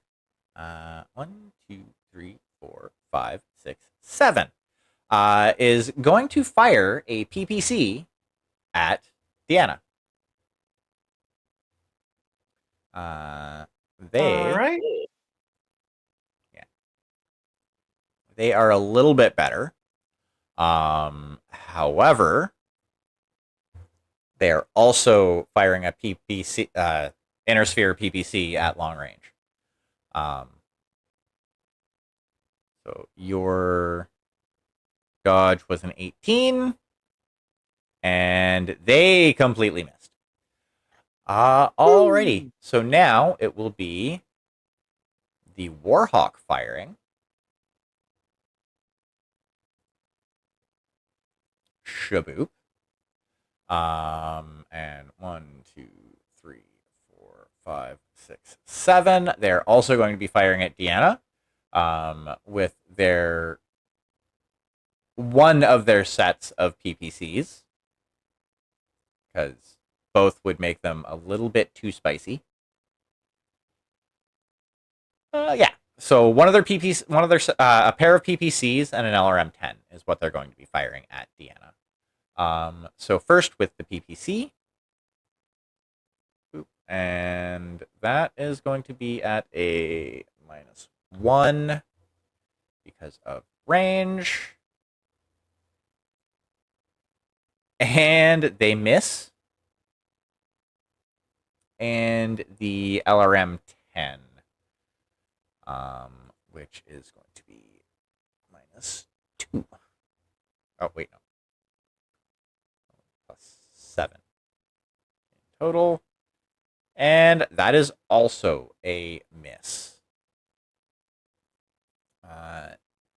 The Hellbringer, 1, 2, 3, 4, 5, 6, 7 is just out of range.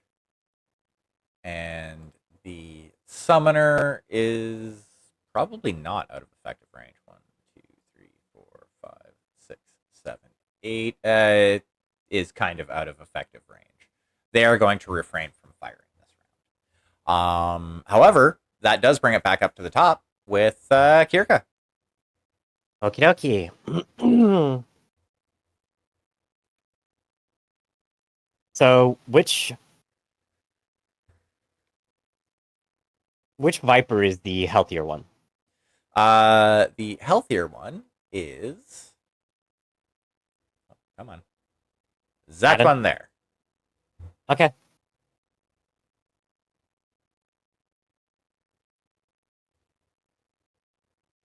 Do I want to move and then shoot, or the shoot and then move? You know what? I'll shoot and then move again. So this is going to be a full alpha strike against the Viper. Oh, please. Number 1 or number 2? The one that's less damaged. Okay, so number 2. Number 2. And it jumped and everything. It is at a +2 on Kirka. So this is actually going to be the lowest rolls that she's had in weeks, months even. Yeah, her pulse lasers are only at a +1 in point blank or short range. So that is going to be a +12 for the large pulse lasers first. Pew pew pew. They still have no chance of actually beating that roll. And that is a 7 damage to the 2 with a chance for attack. Okay. So roll your first critical. Nope. No And crit. your second one. That That one one is is. critical. Oakley dokley. So to the reference table. And your D6, please. 2. That is a 2. Torso. Primary weapon. Torso weapon group is destroyed. And that's on a Viper. So yeah, the machine guns on Viper number 2 are destroyed. Okay, so for all intents and purposes, we have 1 Viper on the field now. Yes, yes. Effectively, there is 1 Viper on the field. There is 1 full Viper on the field. Anyway, let's change that with the medium pulse lasers that are going to be going off now. Pew pew pew. Ooh, I'm going to use my edge to re-roll that, just flat out. Probably a good idea. Well, I don't want to do snake eyes. It still hits. Oh, Actually, good. hold on. I am going to use this pilot's edge to re-roll that. That's rude. It may be rude, but I'm still allowed to do it. It didn't matter anyway. Oh, okay. You still 5 damage to the left leg. 5 to the left leg on Viper number 2. Woohoo, it still has armor. Okay. And then the lowest roll that Kirka has done in a hot minute because we're actually going at a -1 now. I know. With the three, Don't tempt the threes. yeah, 3 are small lasers. Pew. Those damn miss. She's not taking this seriously. That's going to be the justification. So now she's going to do a pullback maneuver.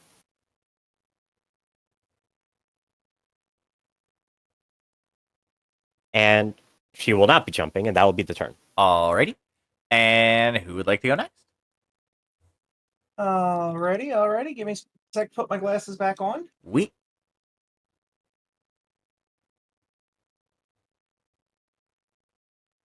So first things first, the radio is going to get keyed up. Direct, not star wide. Erica, please stop playing with your food. We have company to the east. Very well. Yeah, that Warhawk's scary, so let's take a piece out of it. Oakley Dokley. What's its speed?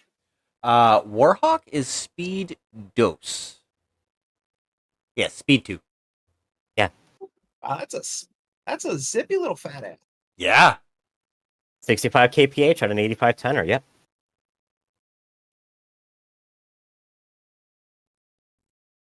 Plans be clanning. Yeah, clans be clanning. All right, so the PPC's first. Skadoosh. And that hits.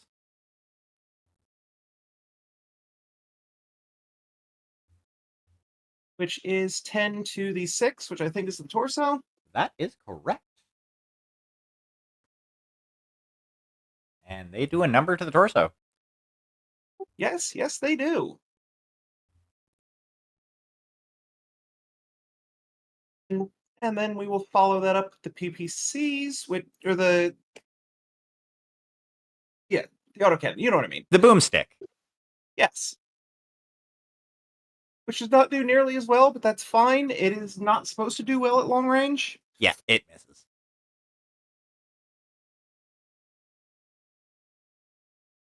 And at least for the moment, she's going to stay put. Okay. Actually, no. 3. Okay. Interesting. Who would like to go next?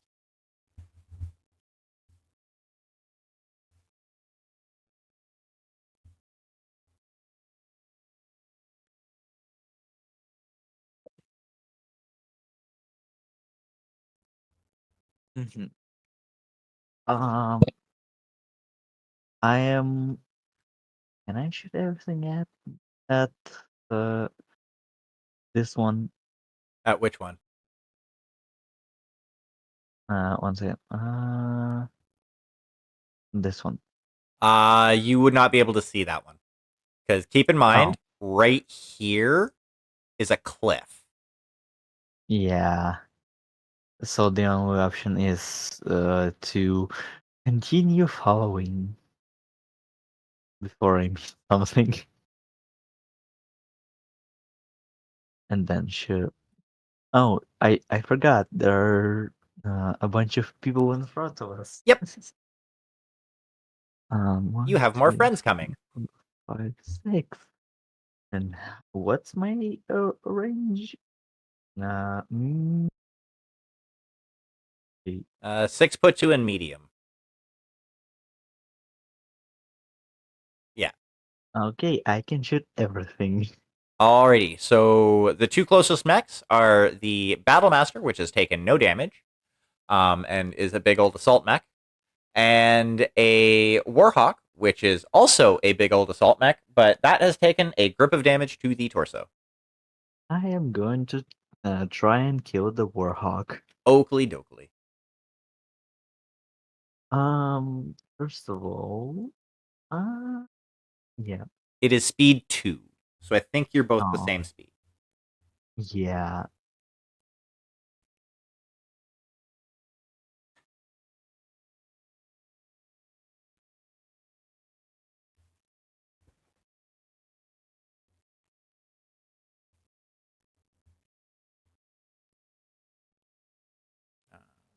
Okay.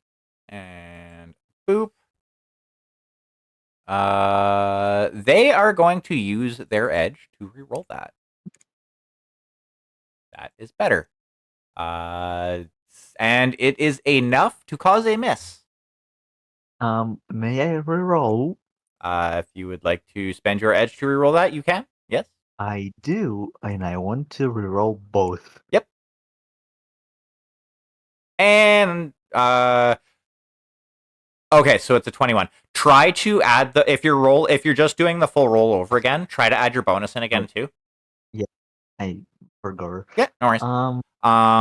Yep. So you hit because that'd be a 21.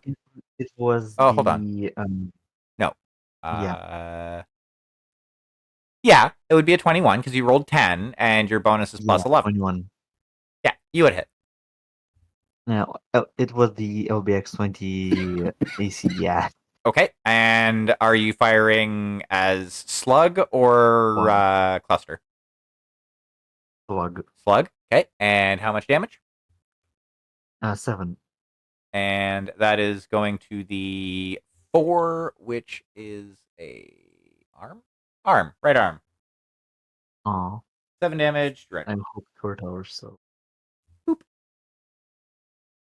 Alrighty, and are you firing it? What else are you firing?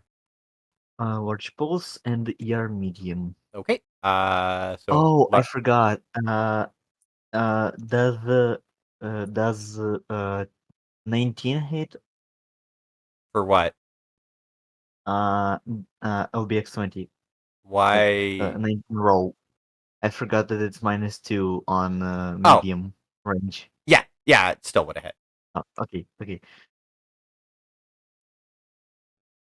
So, since the pulse laser has +2, I am rolling 13. And That is a miss. Or sorry, no, that's a hit. My bad. No. Oh. Yeah, that's a hit. You hit. Where did you hit? That is a torso. For how much damage? 4. 4 damage? Yep.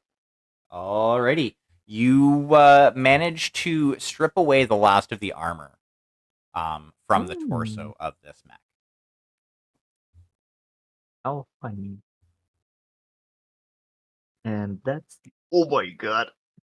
And what's that for? That's for the ER medium. Okay, and your ER medium lasers? Those hit. And that's going to be the 11, which is the left arm for how much damage? 3. 3. Okay. Alrighty, and I'm assuming that's everything from you? Yep. Oakley dokley. Runa or Esme? Who would like to go next? All right, so let me see. I guess I'm gonna have to move up to get in the firing range of anything. So now I'm 1, 2, 3, 4, 5, 6, 7, 8. Nope, not in range of anything. Nope. Oh, At you least don't I have don't anything think at so. long range? Nope. Oh, okay, yeah. There we go. I'm gonna hide behind Ember. So you can use a plot point to move double your movement. You get Can I 3. still fire though? Yeah. Okay, in that case, no, because then I'd be right in the middle of the field. I'm good. Oh wait. That's fair. Esme. Okay. I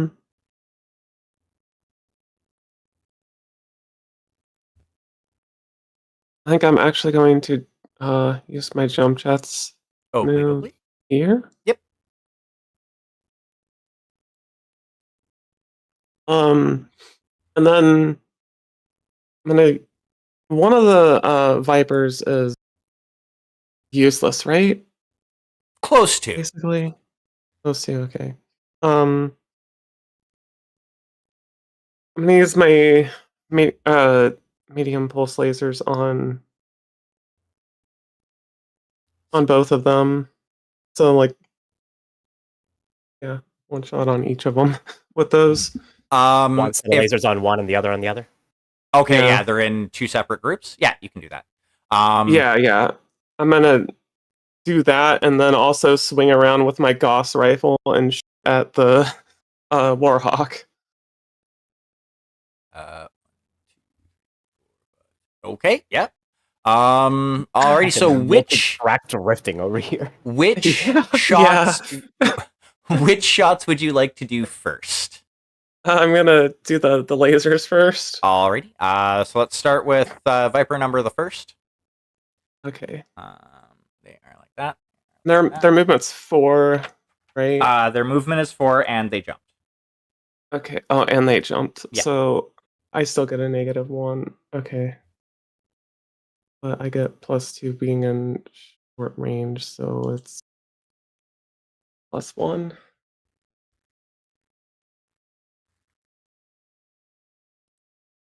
Okay. That's a 16. That's a hit. Okay. And where did you And- boop them? 6. That is in the torso for how much damage? That's 5 damage. Okay, so how does it look as the first Viper gets popped? It's just I guess they're gonna be focused on Kirka and not even notice that I just kind of leap up over the cliff, and before they can react, I just hit them with the lasers.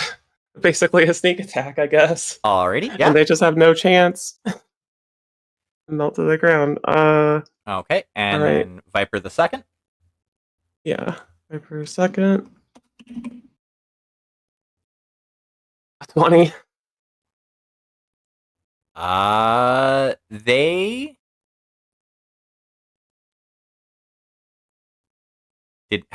They're not the ones who. No, they used their edge already. The other one didn't use their edge, so yeah, you hit. Okay. And that is a 5. Okay, so that is right leg, and that was another 5 damage. You said. Yeah. Right leg, 5 damage. There's still armor there. Alrighty, and now the Gauss on the Warhawk. Yeah. That's medium range. Okay. They are better. What's their movement speed? Their movement speed is 2. 2. Yes. Um, They are slower than you. is that +1 or +2 then with jumping? That'll be +2 with jumping, because you get 1 Okay. because you move your movement 3, and you get 1 because you're jumping. Okay. All right. A 20. That's a hit.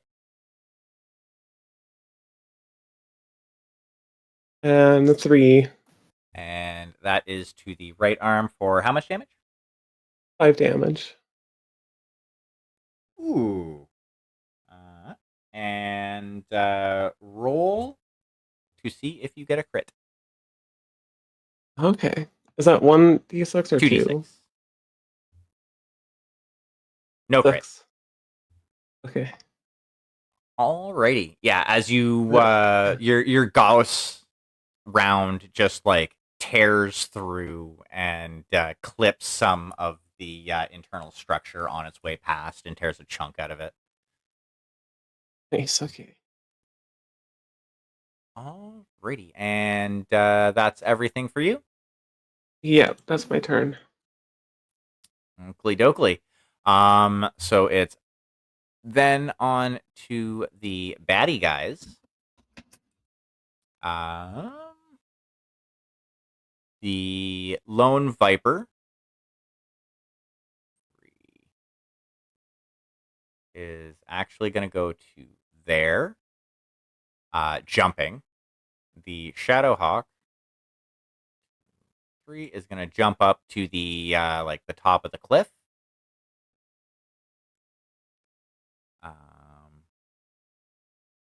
Battlemaster is going to move down 2. Warhawk is going to move out. And then both these guys move at 3, if I remember correctly.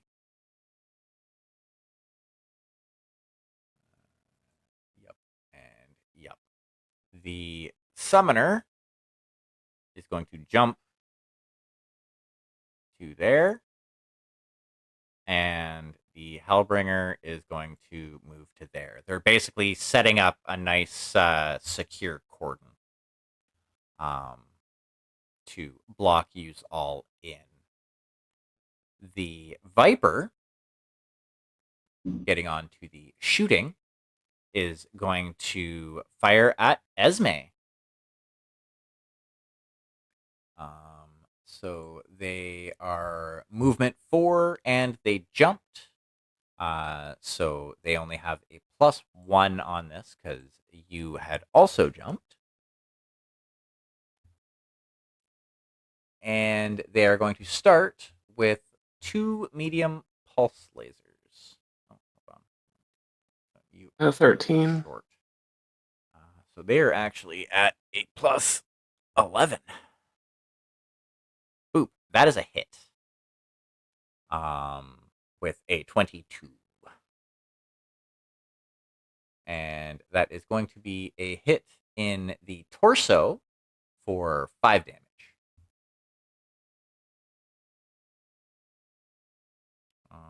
They are then going to... That's gonna be all my armor. Did it do any internal structure damage? It's yeah. Oh yeah, it would beyond the armor, yeah. Okay. So potential crit. No crit.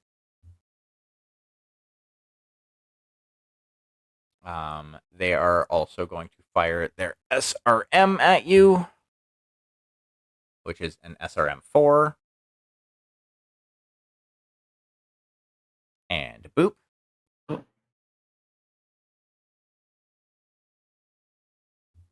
15. They barely hit. They got how much more to shoot at me? This is the last thing they have to shoot. Okay. It's going to be... So it's going to be 2 groups. The first group is going to hit you in the 3, which is your right arm for... Was it 2 damage? 1 damage. And then their extra damage is going to be a 2 damage group going to the torso, I'm sorry, and it's also going to be a potential through armor crit. So natural crit, nothing. Through armor, nothing.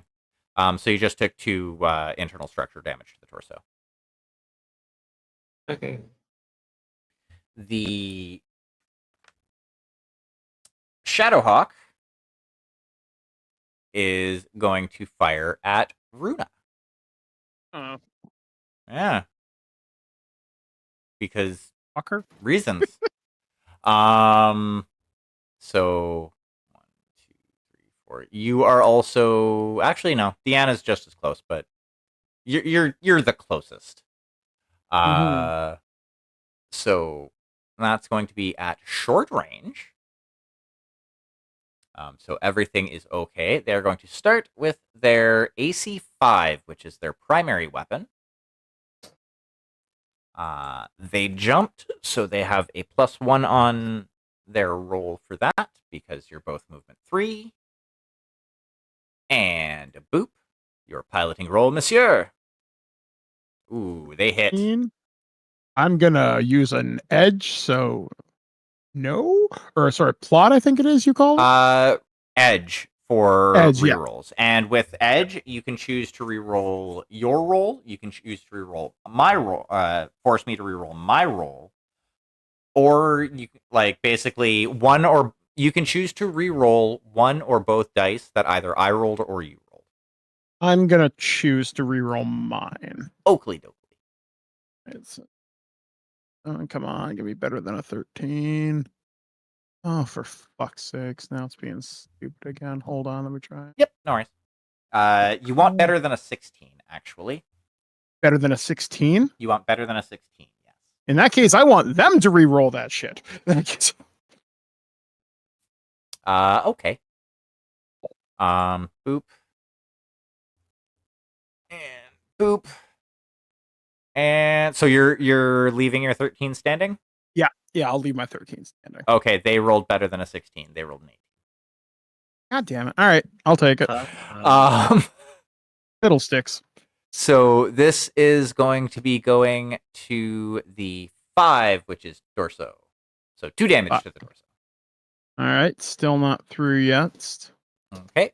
They are now going to fire their LRM 5, which is going to have a -1 because of your ECM. And boop. Okay, give me a sec. 2. 17. That is a. They are going to spend their edge to force you to reroll that. Okay.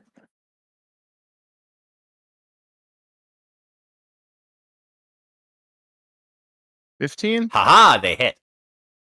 I'm going to spend my edge, so no. I'm going to force them to do that shit. Okay.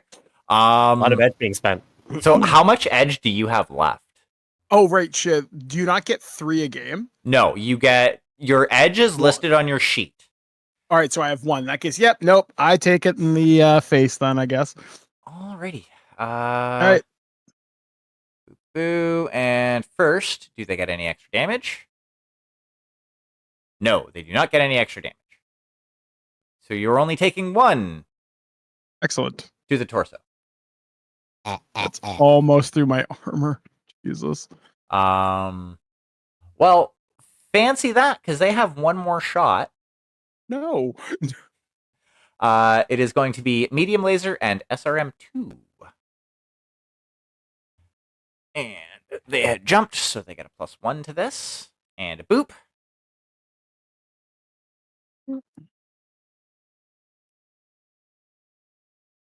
All right. What do I got to beat? You're going to need to beat an 18. Oh, this is going to suck. 17. You do not beat an 18. All right. Alrighty. Where is it going? So, does any extra damage convert? Yes, 1 extra damage.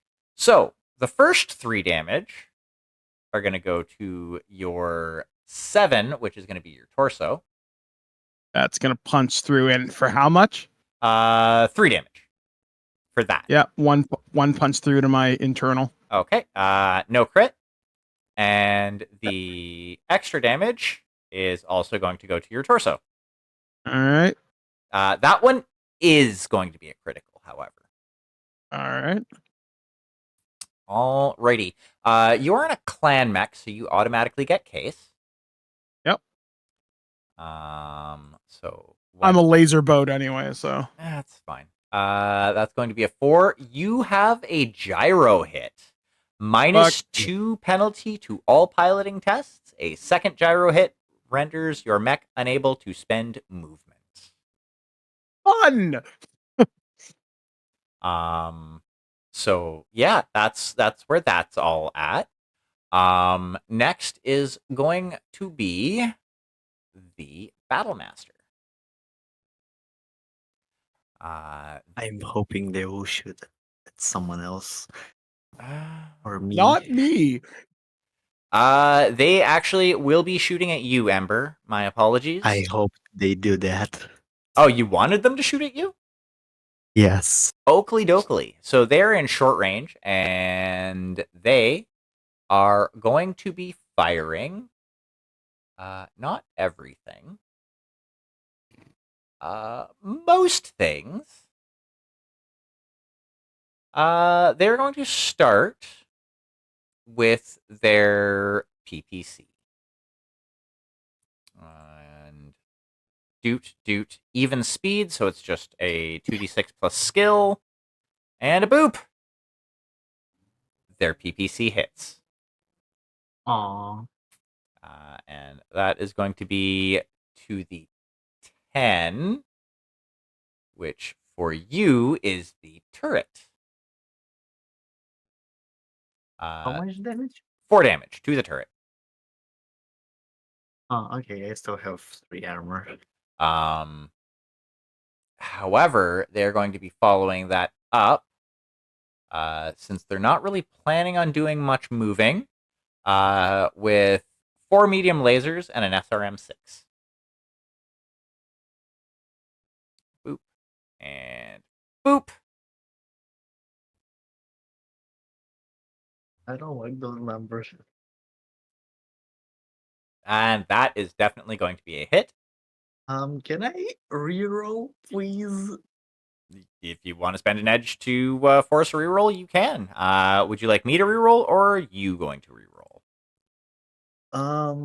I'd rather me go to reroll. Oakley dokley. It is still a hit. Ah, god damn it! I am getting nuked. It's not that much damage. Seven. So first, any extra damage convert? Yes, 2 extra damage. Okay, so they are doing max damage. The first 9 damage is going to the 3, which for Vu is am the dead. rear. I am dead. How much armor and structure do you have in the rear of your tank? 6 and 2. Oh, ouch. Oof. That would have been a crit too for the second set of damage. That was Snake Eyes in the front. So yeah, unfortunately, Ember. The plan did not work. The plan did not work. Retreat. So We're already retreating. how does Get to the Ember chopper. how does Ember react to this?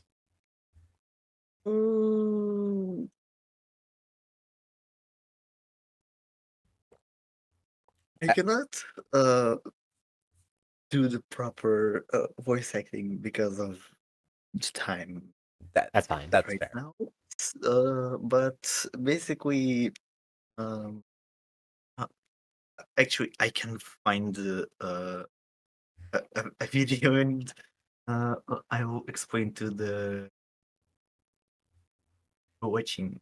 Basically, a lot of profound Russian screams and slurs.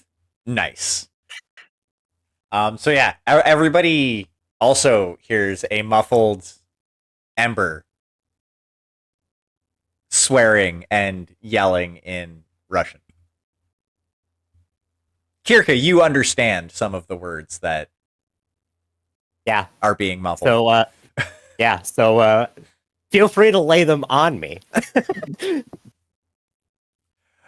Because I think it'd be really funny. Alrighty, so that was the Battle Master. Now the Warhawk. And I'm just gonna say right now, I did not expect these rolls to go this way. Yeah. We're not dead yet. That is fair, and like you guys have taken out more of them than they have of you. So there is that. But yes, the Warhawk is now going to start firing. The Warhawk is actually going to fire at Runa. This is what I get for opening my fucking mouth. And they're going to fire 1 set of PPCs and some LRMs. The PPCs first. Boop. And you are at 1, 2, 3, 4, 5. You are at medium range. So it's only actually going to be a No, it's even odds because their +1 cancels out the -1 for speed. And I'm rolling -2 because of the hit to my gyro, right? That is correct. Okay, No, sorry, that happened this turn. Okay, so I'm still at my full Yeah, +7. you're still at this. Okay. You're still at your full plus. Next turn, you're starting to roll -2 for piloting. All right, cool. Choke on them. They choked anyway. So the PPCs did not hit.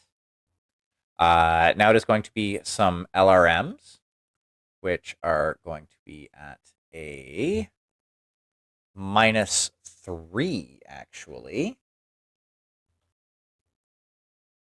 So a boop. They still rolled well considering. They rolled well enough to hit with their Well, this LRM. might be it. And a boop. It's only going to be 2 extra damage. So the first one is going to be in the 9, which is going to be your left leg for 2 damage. Okay. Or sorry, no, 1 damage. 1 damage to the left leg. Okay. 2 damage goes to, well, sorry, you take 1 damage to the head as some missiles hit your head. You also need to make, I do believe you need to make a piloting test here. All right. This I'm actually going to have to roll to this, or scroll to the section. Hit locations.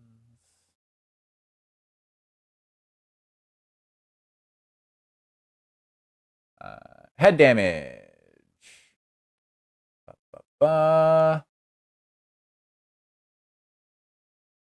Okay. So you just straight up take damage to the head for it being a head hit. That's on page 47. You take 3 physical damage. All right. That might actually Well- not do something great for me. Sorry, no, you would. It's gonna be healed afterwards. Yeah. But you're like jostled around quite a bit. And the neuro helmet, you feel the feedback. And you're feeling some phantom muscle pains and aches as though you had been thrown around. Yeah, because I have a very weak constitution. I'm already in my 3rd row, so that's not great. Yeah, that's definitely not the best. Although you will be probably happy to hear that they're not going to be firing anymore this turn. Thank you. Next, however, is going to be the summoner. No, sorry, is going to be the Hellbringer. Next is going to be the Hellbringer, then the summoner. The Hellbringer is going to fire at Deanna. 1, 2, 3, 4, 5, 6. So that is medium range. They're going to start with their pair of ERPPCs. And they have a +2 to their skill on this, as they are 1 faster and they have a T-comp.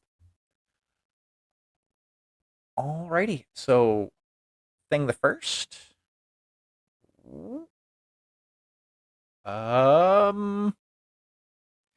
They are going to spend their edge to force you to reroll.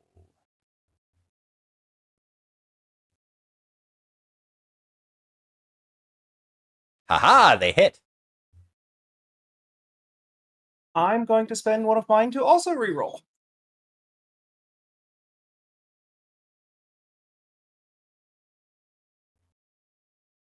Oakley dokley. They still hit. And that's going to be 10 damage to the torso. As you get blammed with... Right. Sorry? All I said was all right. Yeah, as you get blammed with a pair of PPCs. Oh. Well, they're apparently running toasty. And that is all they're firing. as that puts them 1 over. Now the summoner is also actually going to be firing at you, Deanna. 1, 2, 3, 4, 5, 6. In the medium range. They are going to start with an ERPPC. They jumped, but it actually doesn't matter because they are heat neutral no matter what they do. So, boop, they are going to have a +2 on you. So that's going to be 11. And boop. They hit with a 21. And this is going to be to the 9. So you're going to take 5 damage to the left leg. And then they're going to fire a slug out of their LB-10X. Which is going to be effectively a straight skill roll.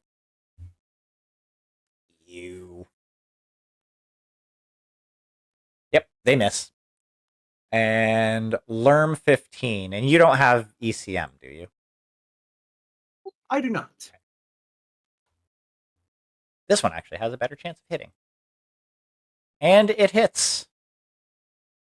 So they get full damage on it. So 2 damage goes to the torso. And then 3 damage. Oh, for reducing. Also goes to the torso. Fuck all. So you took a total of What was 5. the extra damage? 3. Also to the torso. Sorry. So yeah, everything went to the critical? torso. Ooh, critical? Ouch. No critical. And that is all of them, and that brings us back up to the top. Kirka. Your Okay, tank just got blowed up. Yeah, and understanding pretty much every word that I was able to hear coming out of Ember's mouth. I know better than to say anything, so I'm just going to. Once I stop laughing, I'm just gonna quietly message over. Spokojna, pожалуйста. And then I'm just going to get back to it. I am going to do a heckin' jumpy. That away. I am going to fire my large pulse lasers at the Shadowhawk, the medium pulse lasers at the Viper. Okay. So I'm going to do the large pulse lasers first. We are in short range. That's movement 3. It jumped. I jumped. So I get to do a full +3. That's going to be D6 plus 14 on the Shadowhawk. You hit. Cool. That is going to be 7 damage to the left arm. 7 damage to the left arm of the Shadowhawk. Roll for critical. It does indeed crit. Yeah. Where was that spot earlier? And roll your d6, please. 3. 3. That is primary weapon. Weapon group is destroyed. That is on the Shadowhawk. If there's any weapons on the left arm of a Shadowhawk.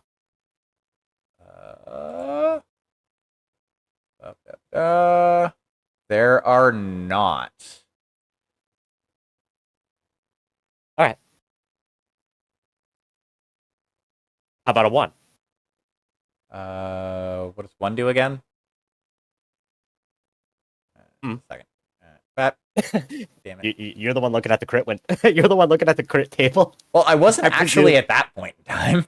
Ammo Oh my explosion, arm destroyed, or primary weapon group is destroyed.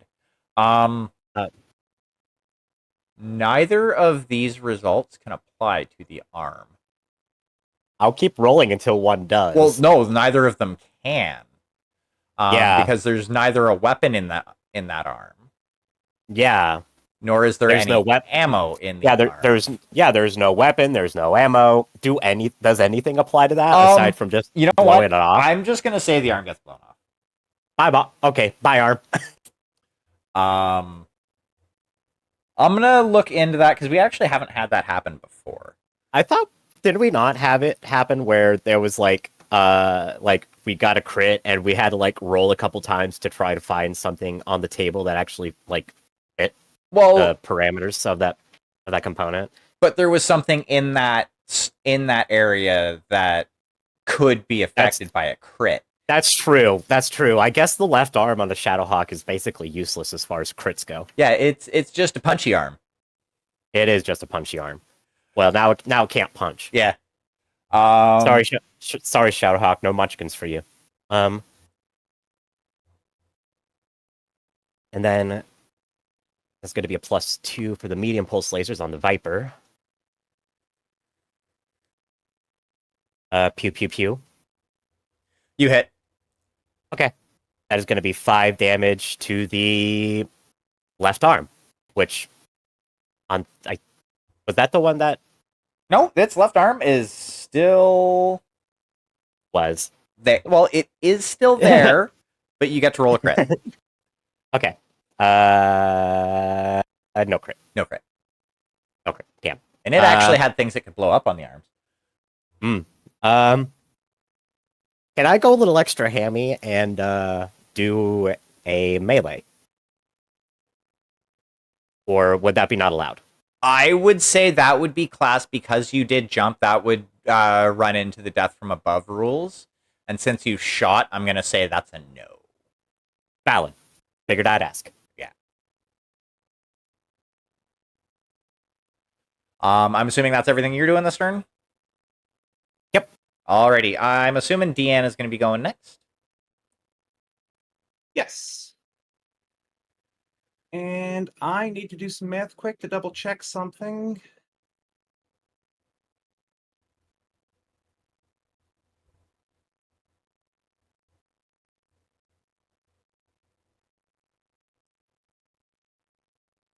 Here. Perfect. And she's going to let loose with the usual plus the coaxial laser. Ooh. I'm assuming on the Warhawk. Yes. Oh, Because if please. I remember correctly, water isn't at extra heat. Yeah. I'm pretty sure that's the way that works. So I'm like 99%, which is close enough for me. So you're shooting at the Warhawk. Yep. PPC's first. That is a miss. Yeah, add 2 to that. I had the wrong range bracket. It is still a miss. They got a 20.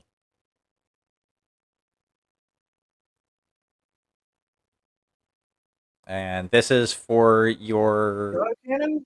autocannon. That is also a miss.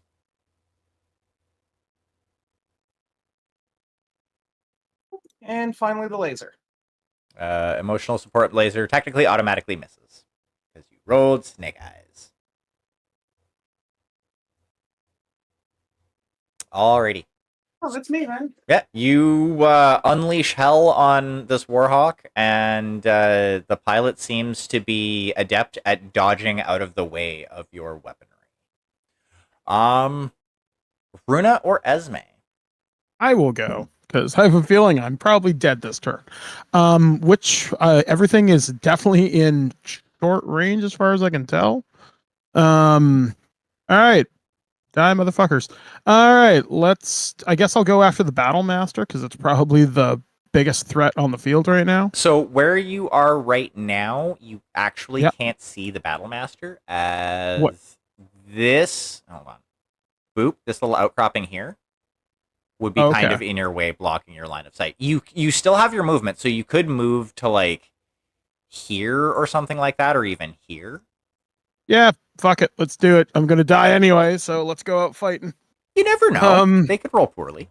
And you're in a better It's range true. bracket too, because now you are in short range. All right, cool. So I'm hitting it with everything I've got. I am gonna overheat by 3, but that's okay. Ooh. Okay, let me. Like, I'm assuming you're committed to that. Yep. I just yep. want to see where that's gonna put you. Okay. Okay. Cool. Alrighty, make your shots. And you're Alright. shooting at the battle master, you said? Yep. Okay. Okay, first shot, and I guess I'm gonna go with my medium pulse lasers because that gives me an extra +2, right? Yep. And you are it should give you a +2 in that range bracket. Yeah, because it's point blank. Yeah. Right. No, not Okay. point blank. You're short Okay. from the So battle master. And you let me also double check. move one faster than they do. Okay. So I've got point blank. No, short. Or short. Sorry, yeah. So it's still +2. So yeah, I'm +2 on all my medium pulse lasers. I'm gonna fire those first. Oh. First. Okay, so your first group. Yeah. So +9. All right. Come on, 16. That's a hit. All right, cool. That's 2d6. And that is going 8. That is torso. How much damage? That is going to be 9. Oof. Okay. All right, next grouping of medium pulse lasers coming your way. 18. That is also a hit. Okay. That is going to your 6. That is also torso. And that's another 9, right? Or no, sorry, 5. That's 5 5? on that one. Oh, okay. Yeah. And so how many lasers were in the first one? 3. Or sorry, 4 of them. Sorry. And that does 9? Huh. Yep. Alrighty. Roll to see if you get a crit. All right, cool. 2d6 coming your way. No crit. 3. Okay. Yeah, you're looking Right, for an firing. 8+. All right. We are now firing my ER small lasers. The emotional support lasers. Go. Then I know. Famous. All right. That's my first group. All right. So let me see. So that's my first grouping. We'll say it was those ones. Okay. Last grouping. How many It's emotional coming in. support lasers do you have? 7. Oof. They miss. Hold on. No, I haven't even fired yeah, the I still second have set. to. Yeah. They miss. 14. Okay. So I'm overheating by 3. Okay. Roll me 2d6. And pray to God. Help me, Jeebus. Not today. Okay. I'm shut down. You do not shut down. Oh. Prayed to the wrong god. Oh It's no, Alexander no. Kerensky. Sorry, you do shut down. It's a void on an 8+. Yeah, you were wanting high. You shut down.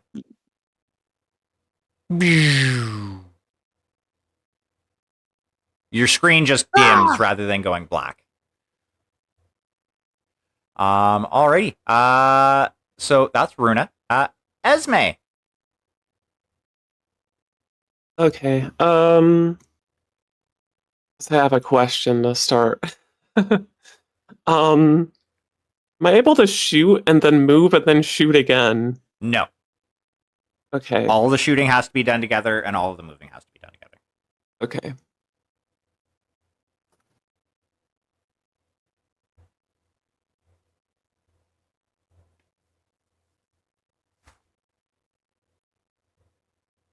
Okay. I'm just readjusting a little then.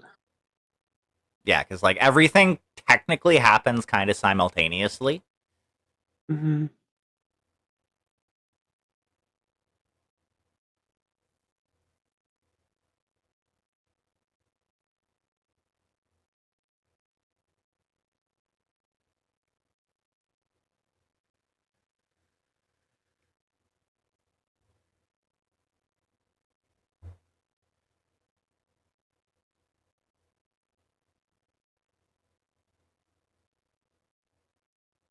Okay.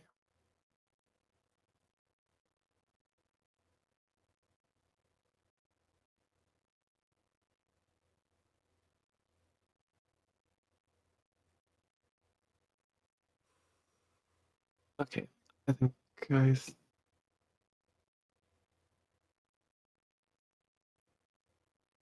I think I got it figured out. Okay. How are the remaining mechs looking? Mostly the ones right in front of us, I guess. Okay, so starting with the smallest, the Viper has taken probably the most damage, like percent wise. They're looking very much the worse for wear. The Shadowhawk is missing an arm, but otherwise looks fairly unharmed. The Battlemaster, so this guy here, the torso looks torn up. You can see that the armor has been pretty much decimated on it, but is still kind of going. This guy here, the Hellbringer, is untouched. This guy here, which is the Summoner, is also untouched. And the Warhawk up here has taken some hits. Its right arm is badly damaged, and its torso has no armor left on it. Okay.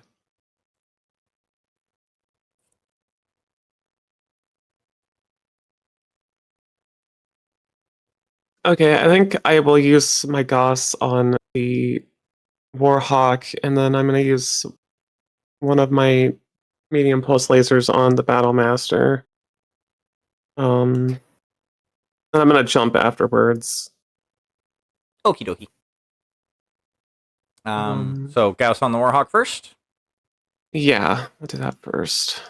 Alrighty. The Warhawk is speed 2. Oh wait, speed 2 you 2, said? yes. Okay.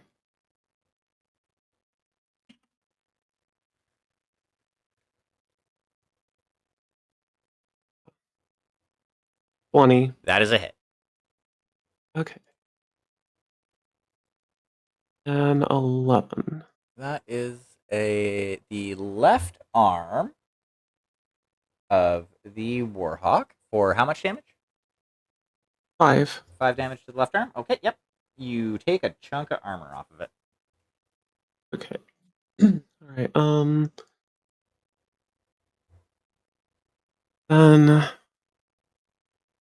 Then I think I'm in short range for the lasers. 1, 2, 3, 4. Yep, you are short range. Okay. Yeah. Yeah, this is Battlemaster. What's the movement of the Battlemaster? The Battlemaster is currently movement 1. Okay. What's it? They got a little spicy last turn. Another. Pardon Okay. me.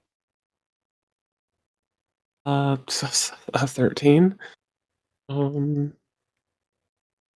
That is a miss. I guess I'll use an edge to reroll. Oops. Oh, it disappeared.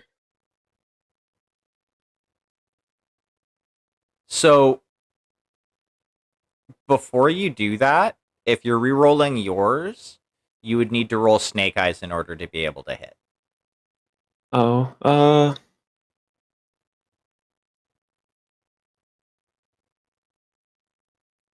okay, never mind. I'll just move. I'll just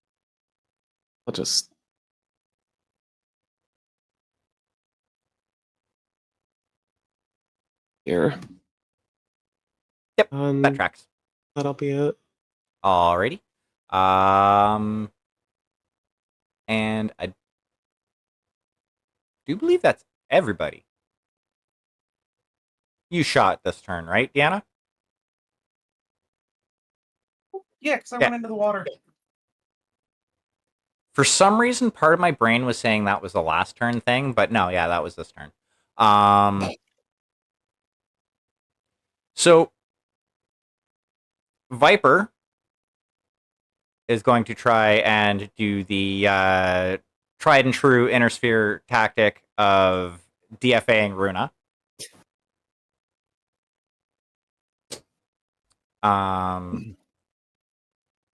Shadowhawk is going to move to there, also jumping. The Warhawk is going to step into the water. The Battlemaster is going to step back. The Hellbringer is also going to step back. No, actually, he can move 2. He's going to step back 2. And the Summoner, 1, 2, 3, is going to jump up here. So, first, with the DFA from the Viper. So this is going to be modifiers.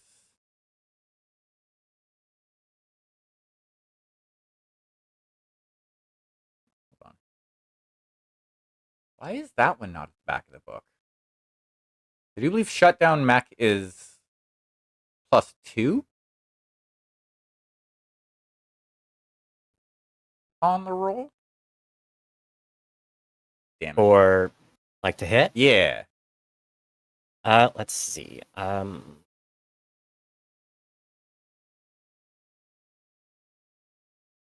on. Mech skill combat.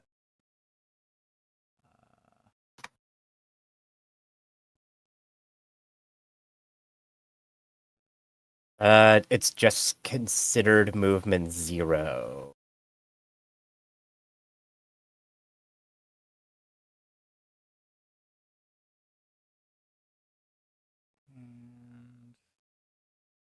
From what I'm seeing.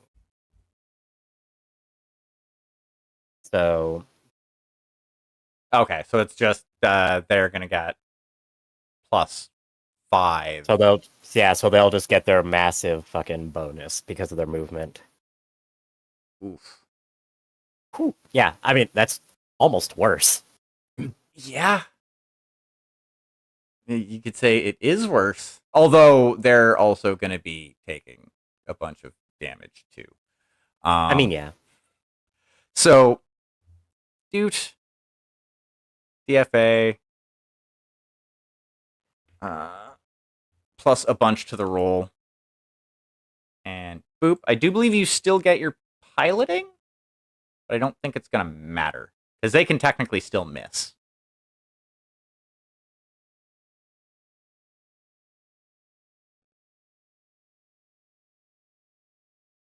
Runa? Yes. Piloting? Sorry.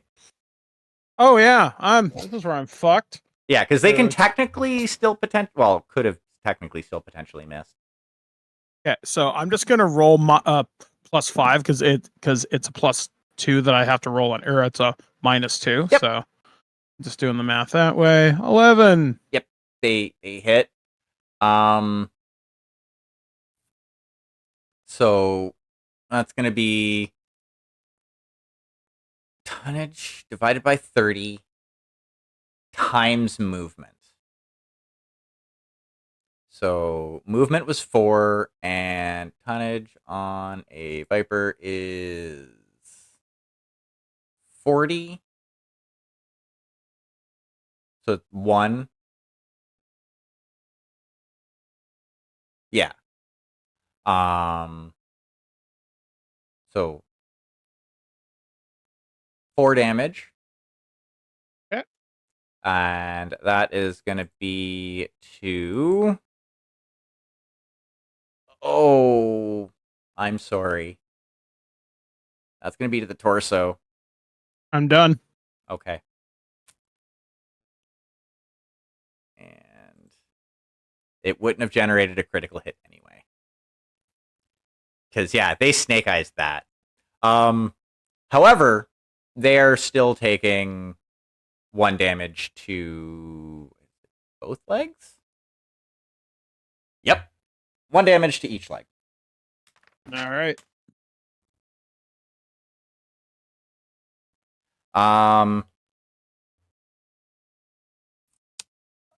Alrighty. Now the Shadowhawk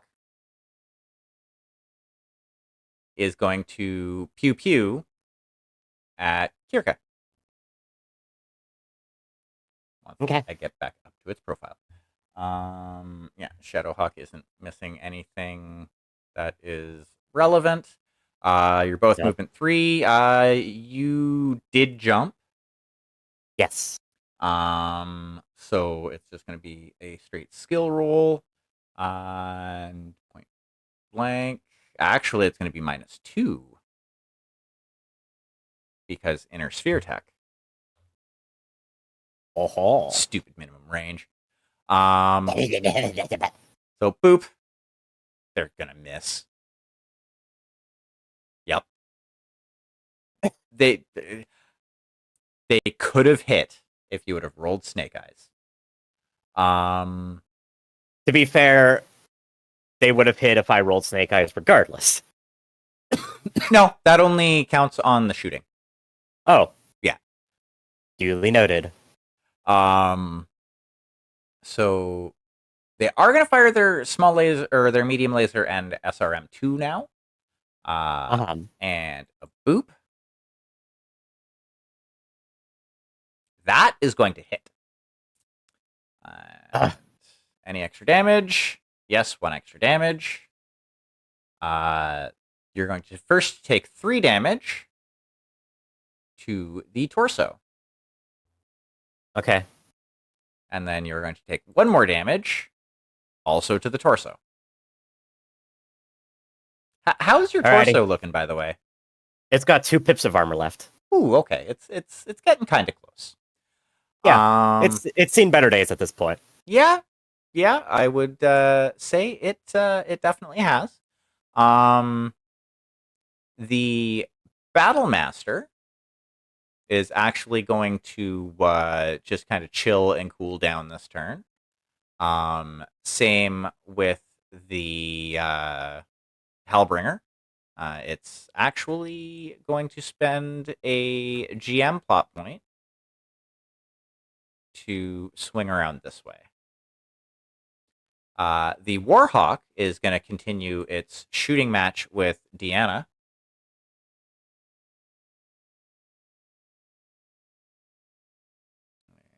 Boop. And it's going to start with a pair of ERPDCs. And a boop. And it's even speed. And it's going to be a hit, which is going to be 10 damage. Okay, so it's going to be 1 damage to the head as your cockpit gets skimmed by a pair of blue orbs of PPC energy. And then it is going to be LRM 10, which is nope, that's going to be a normal roll, which is also going to hit. Any extra damage? Yes, extra damage. So you want to roll your AMS?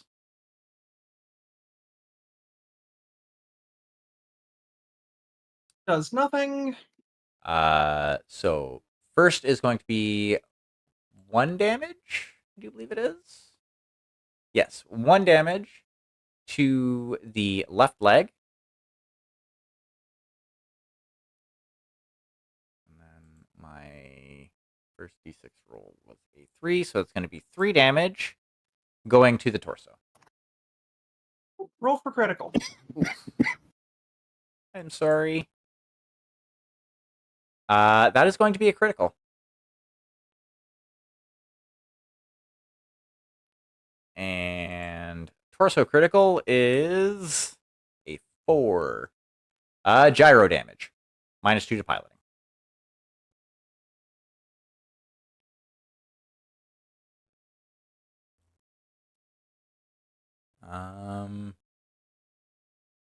And I do believe we just have the summoner left, which is going to pop some shots at Kirka. And 1, 2, 3, Okie dokie. 5. So it's going to be medium range, starting with their ERPPC, which is their primary weapon. Both of you are move 3. Both of you jumped, and a boop. Okay. And Yeah. they are going to be spending their 1 edge to reroll this. And still fail. Next is... Yeah, they deserve it. Next is going to be their LBX 10 AC. That's going to be at a -2. Because range. They're firing a slug at you. So a boop. And a boop. They miss. And then last but not least is going to be their Lerm 15 at you. And that is going to be even roll. Don't forget the -2 for my ECM. Okay, yeah, so they miss. Alrighty, and that is everybody. So, Kirka. Actually, before we get on to Kirka's turn, Ember, how are you doing? How is Ember feeling right now? Grumpy. Are you just kind of chilling out and sitting in your cockpit, or are you getting out to walk around a bit? I guess Ember would sit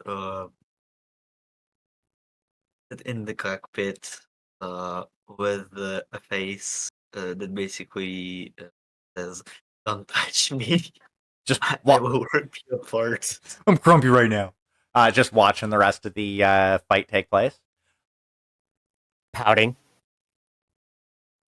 And Runa, how are you feeling? What is Runa feeling right now? Sort of like sitting there going, "Oh, fuck me." She's just gonna kind of lean back and kind of half watch the battle, and then when she sees, like, when I get crushed, I'm thinking, all right, well, maybe I should take these guys a little bit more seriously. After I kind of snap back out of, getting wasted, I'm like, all right, well, might as well take some notes and watch. I'm going to see if I can learn anything from how these guys fight. Alrighty. And, okay, so, Kirka, you are Okay. up. Okay, we are up.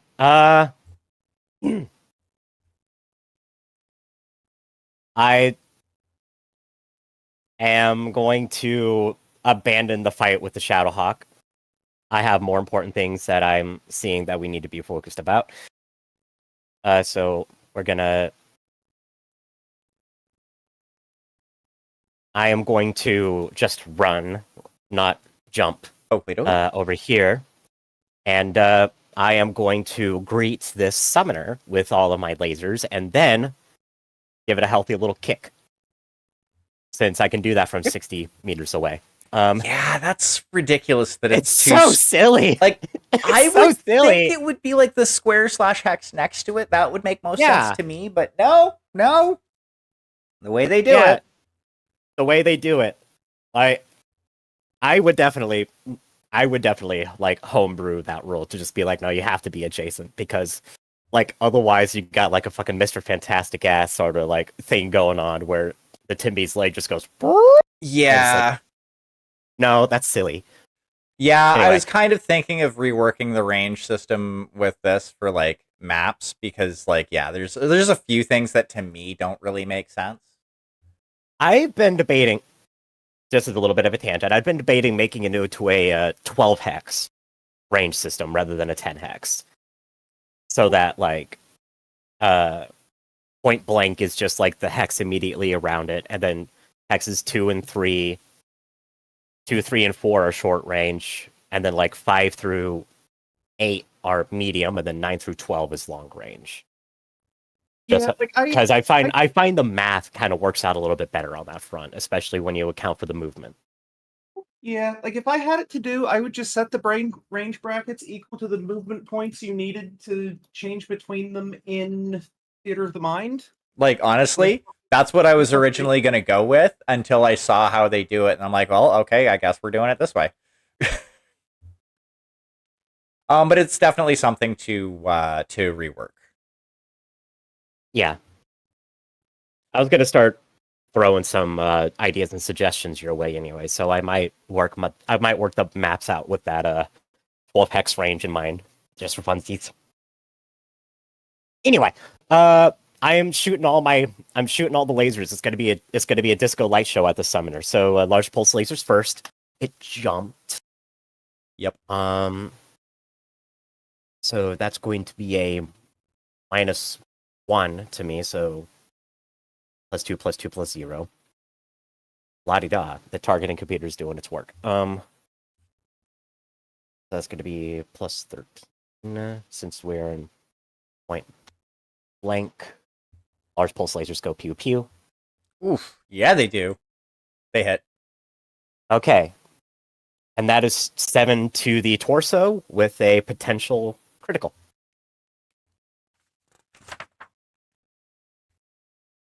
Alrighty. And roll your critical. Crit. It is a critical. And that's a torso crit. Gimme. 6. And torso crit on a 6. Engine shielding. +1 heat. Alright, I'll take that. That is actually really fucking good on a Summoner Prime. Next is the medium pulse lasers. Pew pew pew. And those are going to hit. And that is going to be 5 damage to the 4. That's an arm?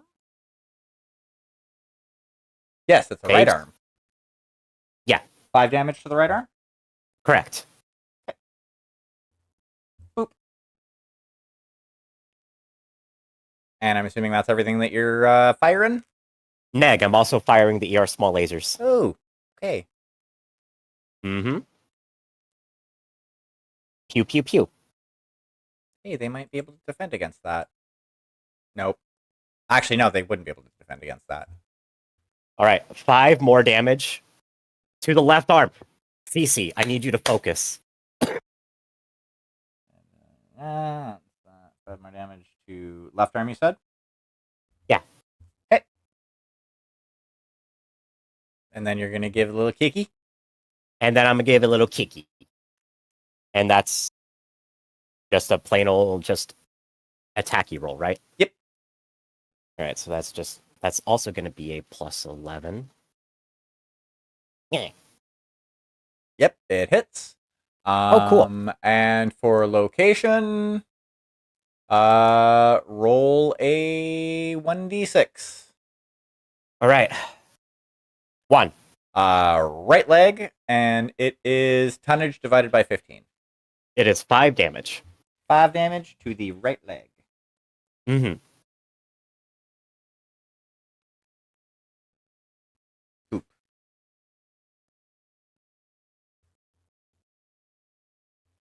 Very splashy. Yeah, fucking everywhere except just this summoner could have been dead in one shot if he had just focused. Oh, She's probably beating herself about it. Olivia has made her way into the into the simulator pod, and she's watching it. She's just kind of like, she's like, Cece, you can focus. Cece, I need you to focus, because that's like her pet name for Kirka. alrighty. I'm assuming Deanna wants to go next. Yeah, might as well. Same thing as last time. All 3. Oakley dokley. And +1 on the speed, medium range. I cheated myself last turn, but oh no, I didn't because we did the +2 later. Never mind. That's a hit.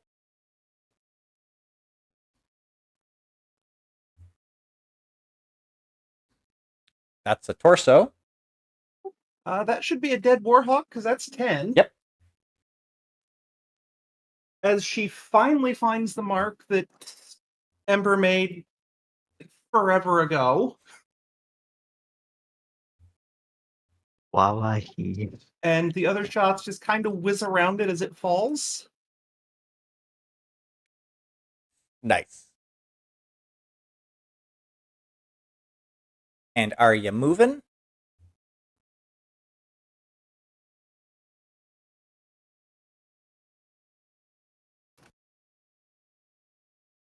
No, I think I'll stay where I'm at.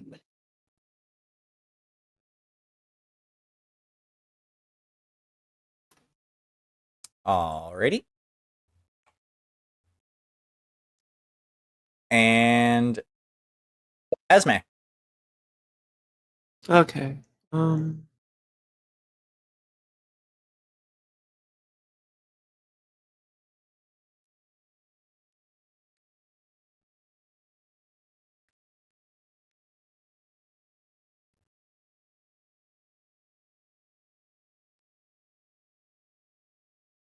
Did the summoner jump? I Yep. can't remember. Yep. Okay. Summoner jumped. Okay.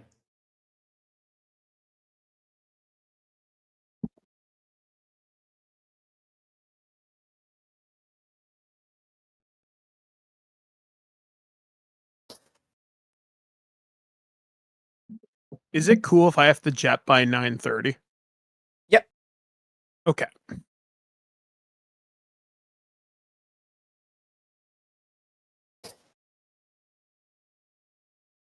Okay. I think I'm going to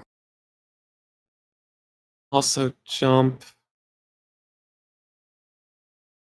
here. Okay. And then use my medium pulse lasers on the summoner. Okay.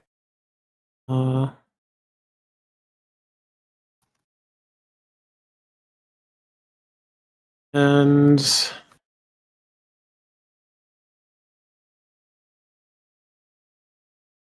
I think I'll use my Goss on the So I remember the track movie. I will say the Battle Master here, this guy Yeah. here, is kind of out of view from you as he's on a lower level. So the ones that Yeah, I was assuming Yeah. that. so the ones you can see right now are the Shadowhawk, the Summoner, and the Hellbringer.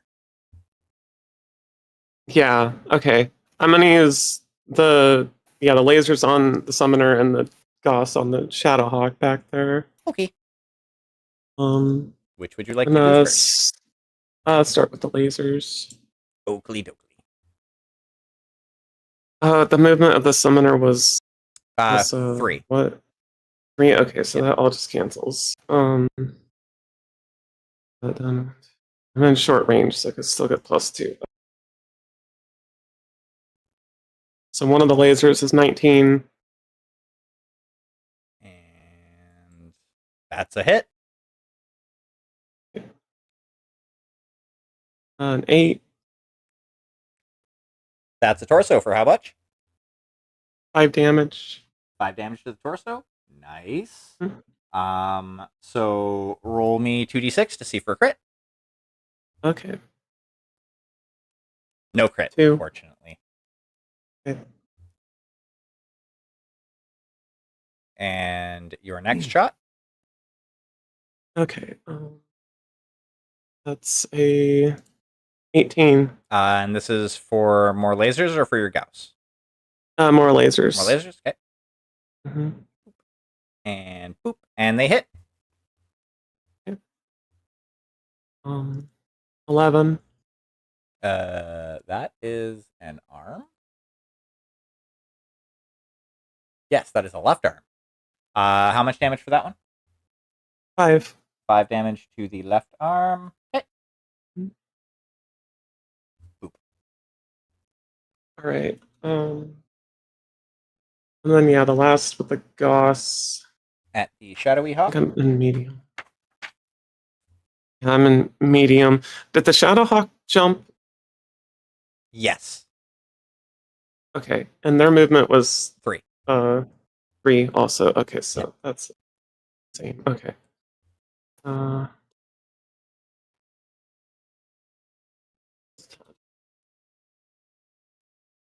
17. That's a hit. 7. That's a torso. And that's also 5 damage. Okay. It cuts a big furrow into the torso armor of the Shadowhawk, but doesn't quite go through it. Okay. And is that All right. Sorry, go ahead. That's my move. Yeah. That's everything you got? Alrighty. So right as the final shots are fired by the Badger's crew, the everybody's everybody's screens go black, and the word simulation over come up. About 15 minutes later, everybody finds themselves in a classroom for a debrief. Both all of you and the 8 warriors you were facing off against. And Kirka is currently standing in the front of the room.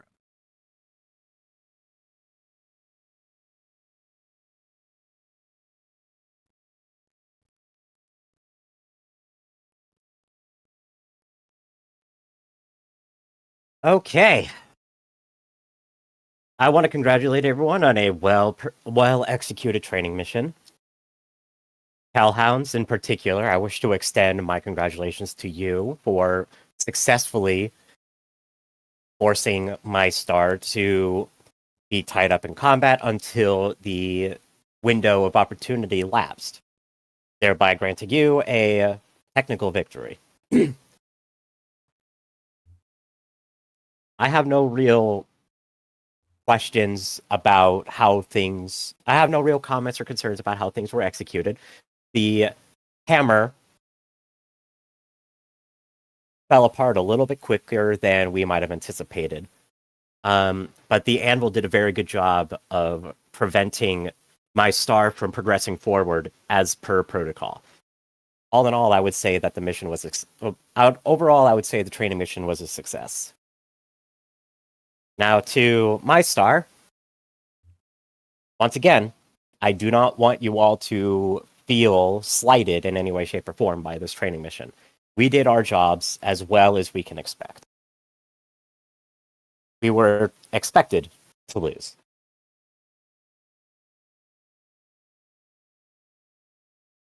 And I will fully admit that I did not perform to my usual par today.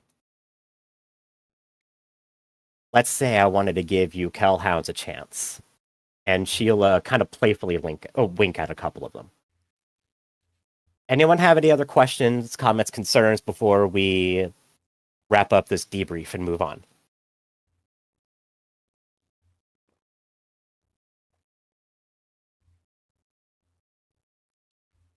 I'll take that as a no. All right. Training dismissed. Alrighty. Is anybody doing anything special or notable after the debrief? Am I gonna have to move my bunk? Nah. Now you're changing jobs, not lifestyle. No problem.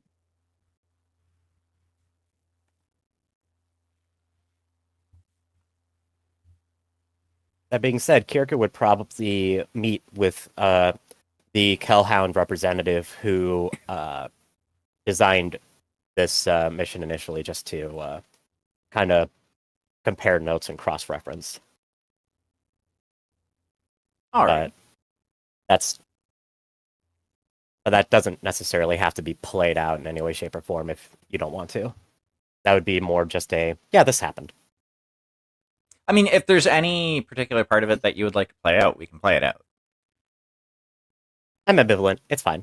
It can also be a nice, between session dealio. Yep. Alrighty. I am going to say 3 XP for the night. Yay. Because it was fairly low risk to everybody and pretty straightforward at the end of the day. Alrighty. So, I'm going to kill the YouTube stream, because that doesn't need to be going anymore.